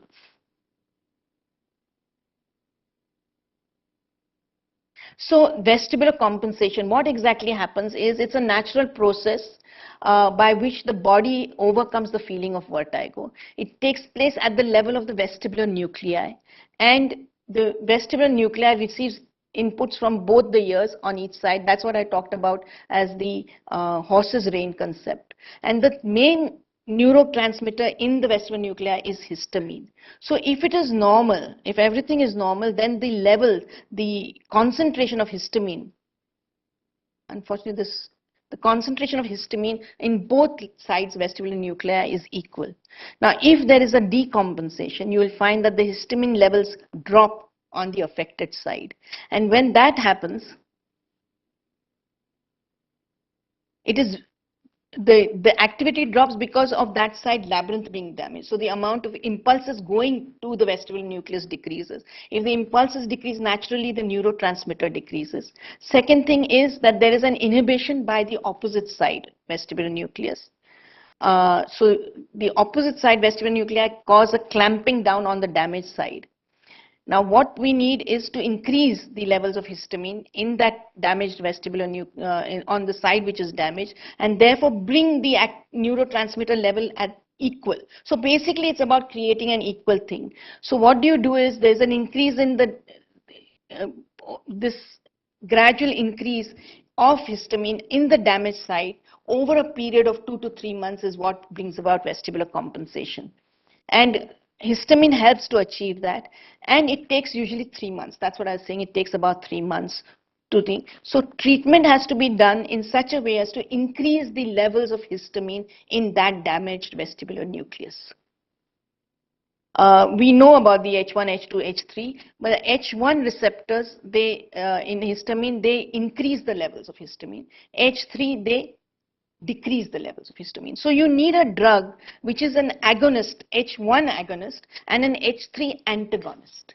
So that when you have a drug which is an agonist for H1 and antagonist to H3, then the net result will be an increase in histamine. And that is what beta histine does. It increases the level of histamine in the brainstem and the vestibular nuclei with its H1 agonist and H3 antagonistic action. And therefore, this is what happens. And there is, not only is it working on the side of the vestibular nucleus which is damaged, but it also brings about a relative decrease in histamine on the normal side. And then what happens is you get an equalization of that, and it usually takes place within a month. So if you use beta histine, it tends to allow this vestibular compensation to take place within a month other than the usual 3 months. This is one thing which is not available with cinnarizine. Cinnarizine can be effective, but this problem of sedation and delayed vestibular compensation is something that we see quite often. Now, enough about drugs. We'll talk about the Epley's maneuver. The Epley's maneuver is actually quite a magic wand, and about 60% of patients will show complete improvement with a single maneuver. And what we are doing is, in benign positional vertigo, the labyrinth, the semicircular canals have crystals in them. So in the inner ear, there are crystals which are called otoconia, and they are usually present on the sacula and the utricle. They are not present in the semicircular canals, free floating. If these crystals get dislodged, either because of head injury or because of upper respiratory tract infection or a fever, whatever may be the preceding cause why these crystals get dislodged from the utricle or saccule, they can find their way into the semicircular canals. And with head movements, these crystals move inside the semicircular canal and they produce a sensation of movement. And why does it last only 30 seconds to 1 minute is that when I turn my head, the crystals move. I get a sensation of rotation. But after a few seconds, those crystals stop moving because there's an inertia. And when they stop moving, this rotation starts begins to stop, which is why every time you move the head for a few seconds, you will feel vertigo, because that's the period of time, those few seconds that the autoponia are moving. And therefore, the way to get these autoponia, which are, so it's gone. So if you can organize that. So basically what we do is, they are supposed to be in the region of the sacral and utricle. They're not supposed to be in the semicircular canals. So what you do is you create certain movements of the head and the body in such a way that you are actually guiding those crystals back into the utricle and saccule, getting them out of the semicircular canals. So there are a lot of maneuvers mentioned, but the most commonly used one, the most commonly used one is the Epley's maneuver. And in the Epley's maneuver, you first do a Dix-Hall pike. So you decide which labyrinth is the one which is damaged. So if you find that the Dix-Hall pike on the right side, that the patient gets vertigo, then you know, and you do a Halmagyi test, a head impulse test to decide which side. So first you bring the put the patient in the side with the head extended 45 degrees and turn 45 degrees and the head extended to the side which is damaged. Then you turn to the side which is normal, and then you turn the body. So the first is angle the head, then you turn it to the normal side and angle the head 45 degrees, and then you turn the entire body. So this is 45 degrees to one side, then 45 degrees to the opposite side. Then you turn the body so that the head is now pointing towards the floor. Yes. And turn, so the head, once the body turns, the head is pointing towards the floor, and then make the patient sit up. So this is the way in which you can redirect those autoconia from the semicircular canals back into the utricle and saccule. We usually do one thing. We don't. So one thing to remember is, don't start any anti-vertigo drug before doing the Epley's, because you will not get that nystagmus and you will not be able to make out whether your Epley's is going well or not. So never start any medication before the Epley's. Do the Epley, and sometimes patients recover so well that they don't need any medication. But that happens in about 60%. 40% of patients, it may not work. And they will still have residual vertigo. Then in that case you can repeat the Epley's. But you can also start an antivertiginous drug. So you can start beta-histine or cinnarizine along with Epley's to get a better result. For those where there has been decompensation of the labyrinth, not because of benign positional vertigo, but because of whatever other reason, vestibular neuronitis, we'll discuss a little bit if time permitting. But you need to do what are called Cawthorne-Cooksey exercises, and they begin with simple things. So if a patient is acutely vertiginous, you begin only with eye movements, moving right, left, up and down, just that much. And some people cannot even tolerate that. So then in that case, you treat them medically first, get them to be fairly stable, and then start these vestibular rehabilitation exercises. So that is movement of the eyes. And then you gradually, there's a whole series of exercises, and then you, till such time that you reach a more complex level, like, throwing a ball from hand to hand, and, working with a ball while walking. So these are starting with something as simple as just moving the eyes, then moving the head, then moving the trunk, so on and so forth. We won't discuss surgery, but I just mentioned to you that the reason why you destroy a labyrinth or destroy a vestibular nerve is to prevent that labyrinth from constantly having aberrant discharge of electrical impulses. And therefore, you ablate it so that the other labyrinth finally takes over completely. Vestibular implants, it's interesting. Vestibular implants we are using them in patients, especially with vestibular ototoxicity, where both the labyrinths are damaged and both are destroyed. Then we can use brainstem implants. It's still in a very early initial stage. It's not yet being used clinically. It's more at an experimental stage. Very quickly, I'm come to the last 3-4 slides, but very quickly, the common causes of vertigo in ENT practice and how do you recognize them. Benign positional vertigo, BPPV, attacks of vertigo which are severe but last only a minute. They're provoked by head position, change in head position. They occurred, like I said, due to stray autoconia in the semicircular canals. The Dix-Hallpike maneuver is diagnostic and Epley's is the way that you treat them.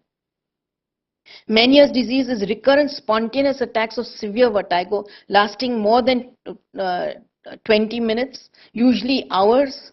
There's sensorineural hearing loss, tinnitus and oral fullness. So there are otological symptoms which are very dramatic. And there's a fluctuating low frequency hearing loss like I showed you in the audiogram. Patients are clinically well between attacks and there's a positive glycerol test and you can use a whole lot of things, salt restriction, diuretics, intratympanic tympanic. So when you are ready to sacrifice hearing because the vertigo is so debilitating, those are the times when you use intratympanic gentamicin. It is injected through the round window. So you open up the middle ear, lift up the tympanic membrane and you inject gentamicin into the round window of the ear. And it's so instead of surgically destroying the labyrinth, you can do it medically. Vestibular neuritis, usually single spontaneous attack, there's no hearing loss. So this is vestibular nerve involvement, only vestibular nerve, not the cochlear nerve. So there's no hearing loss. And usually vestibular rehabilitation exercises are the ones and steroids are the ones which work on this. Labyrinthitis, very severe rotatory vertigo, lot of issues with hearing loss, treatment with steroids and antibiotics and vestibular rehabilitation.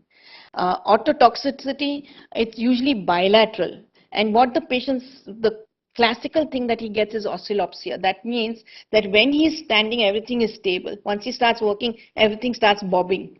So that's one thing. And you'll get a bilateral Hallmargi test positive.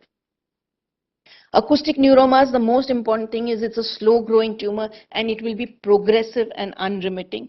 Sensorineural loss and tinnitus. So if you get a patient with vertigo and a unilateral hearing loss, sensorineural hearing loss unilateral, which is progressive and unremitting, then the first thing that you should order is an MRI with gadolinium. So the three investigations which you must remember is if there's ear discharge, always refer to an ENT surgeon, get an automicroscopy to see whether there's a cholesteatoma. If it is it's sensorineural hearing loss, unilateral, and is associated with vertigo, then an MRI with gadolinium to rule out an acoustic neuroma. And if it's Meniere's, then the history will tell you, and you can do a glycerol test. But nowadays, with history, you can treat it, so you don't. So this is what you need to do. And surgical excision, I put the neurosurgeon and otologist. We now have ENT surgeons who are lateral skull-based surgeons who will go through the mastoid and treat the acoustic and remove the acoustic neuroma. So it depends on the size and the position. So if it's inside the internal auditory meatus or is about 1 to 1.5 centimeters in the CP angle tumor, CP angle region, then an otologist, a lateral skull-based surgeon who's an otologist can deal with it. Larger ones, of course, a neurosurgeon can deal with it. And of course, after all this, if you can answer this question for the patient, doctor, when I can move about, then I think the lecture has been worth it. Thank you. Okay, conclusion, vertigo is a symptom, not a diagnosis.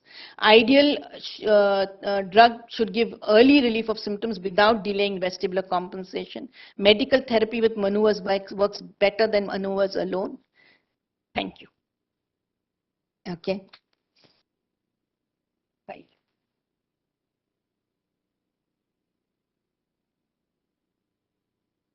Couple of questions. Yes.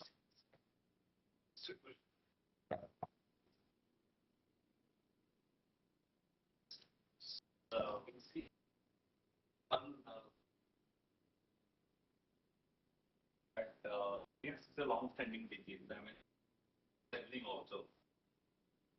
Sometimes it is so bad that, of course, I mean, apart from drugs like betahistine, you are giving drugs like cinnarizine, probably you won't be able to give them on a long term.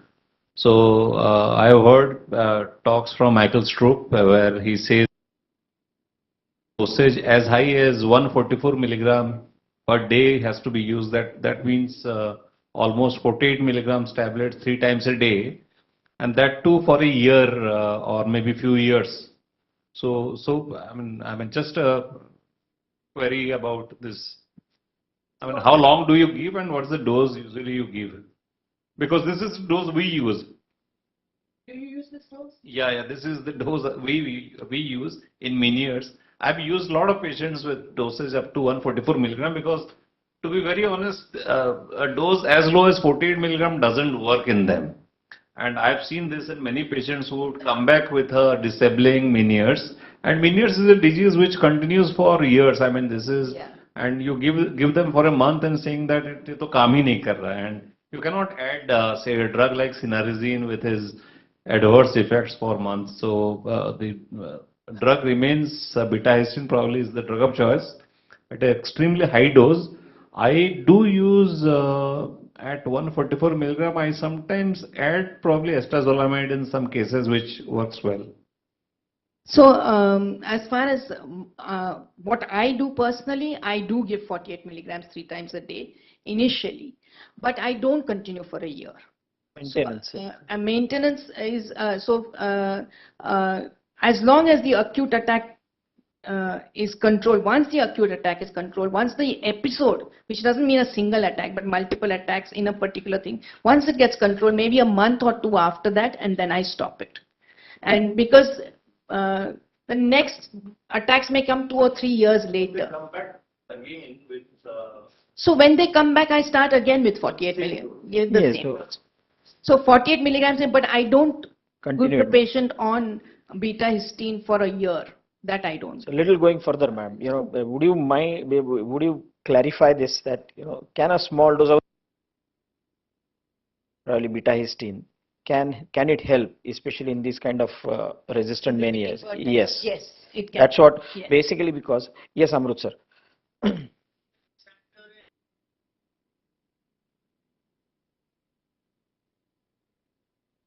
In a tertiary center in Italy on many disease, they are described even higher dosing, 480 and up to 960 milligrams.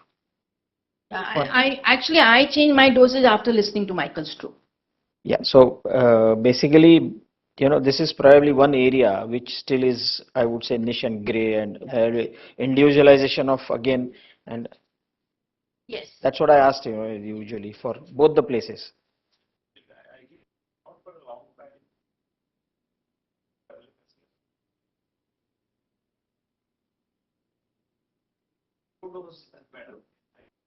Yeah, it's a big challenge, and maybe probably these questions can go on and on and on.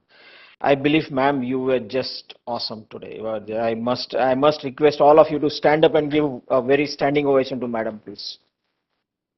Thank you very much for that beautiful session that you had. Actually, I would have loved to see those, manure videos, and this was. I think this was an undergraduate learning for me as well. So thank you very much for such a beautiful time that we had. And of course, I would request my very close friend, Professor Dr. Agam Vora, to be here to express vote of thanks. I would request also Jyotishman to join him here along with Professor Vora, and of course our President-elect Dr. Milind Nadkar to be here to express his views and final words. Thank you very much again, all of you, for being here. Good night. Thank you very much. And that's my final vote of thanks before we join for dinner.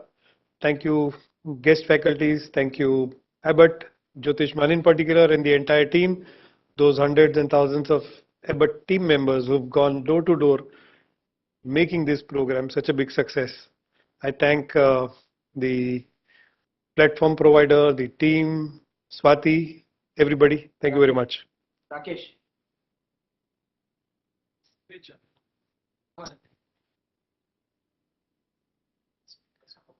So let me just start at it with you, Dr. Tivaskar. So this is, I always used to say that, the success of any kind of a program depends on the anchor of the program. And to me, that's the showstopper of the program. Can you have a big round of applause for Dr. Mangesh Tewalkar, please? Who can do it better than you, sir? Our program. So I would like to thank the entire the API body, starting from the top, Dr. Girish Mathur, the President of Associations of Physicians of India, Dr. Agam Bora, the Secretary General of Associations of Physicians of India, Dr. Milind Nadkar, the President-elect, sir, and Dr. Mangesh Tiwaskar, who was one of the pioneer in setting the API in this institutional approach. The editor-in-chief of JAPI. Of course, we have been joined by Dr. Shashank Joshi, but due to some other, again, academic commitment, that he has to leave early. Thanks you so much, Dr. Joshi, as well. I would also like to thank the entire faculty today. It's wonderful listening to you, Dr. Brado. Thank you so much for a wonderful pulse of wisdom. Dr. Tripathi, thank you so much for your wonderful part of wisdom as well. And both the physicians, how can we? I would request all the faculties to join us here for a photo. Madam, please. Yeah, so thank you so much, all the delegates who are present over here physically as well as virtually. The entire Abbott team, Mr. Vivek Kamath. Abbott ka pura team aa jao, please. Mr. Vivek Kamath and also the entire staffs today. Thank you so much. Chalo, come, everybody. Come. Sneha, chalo, come on. All entire Abbott team, please.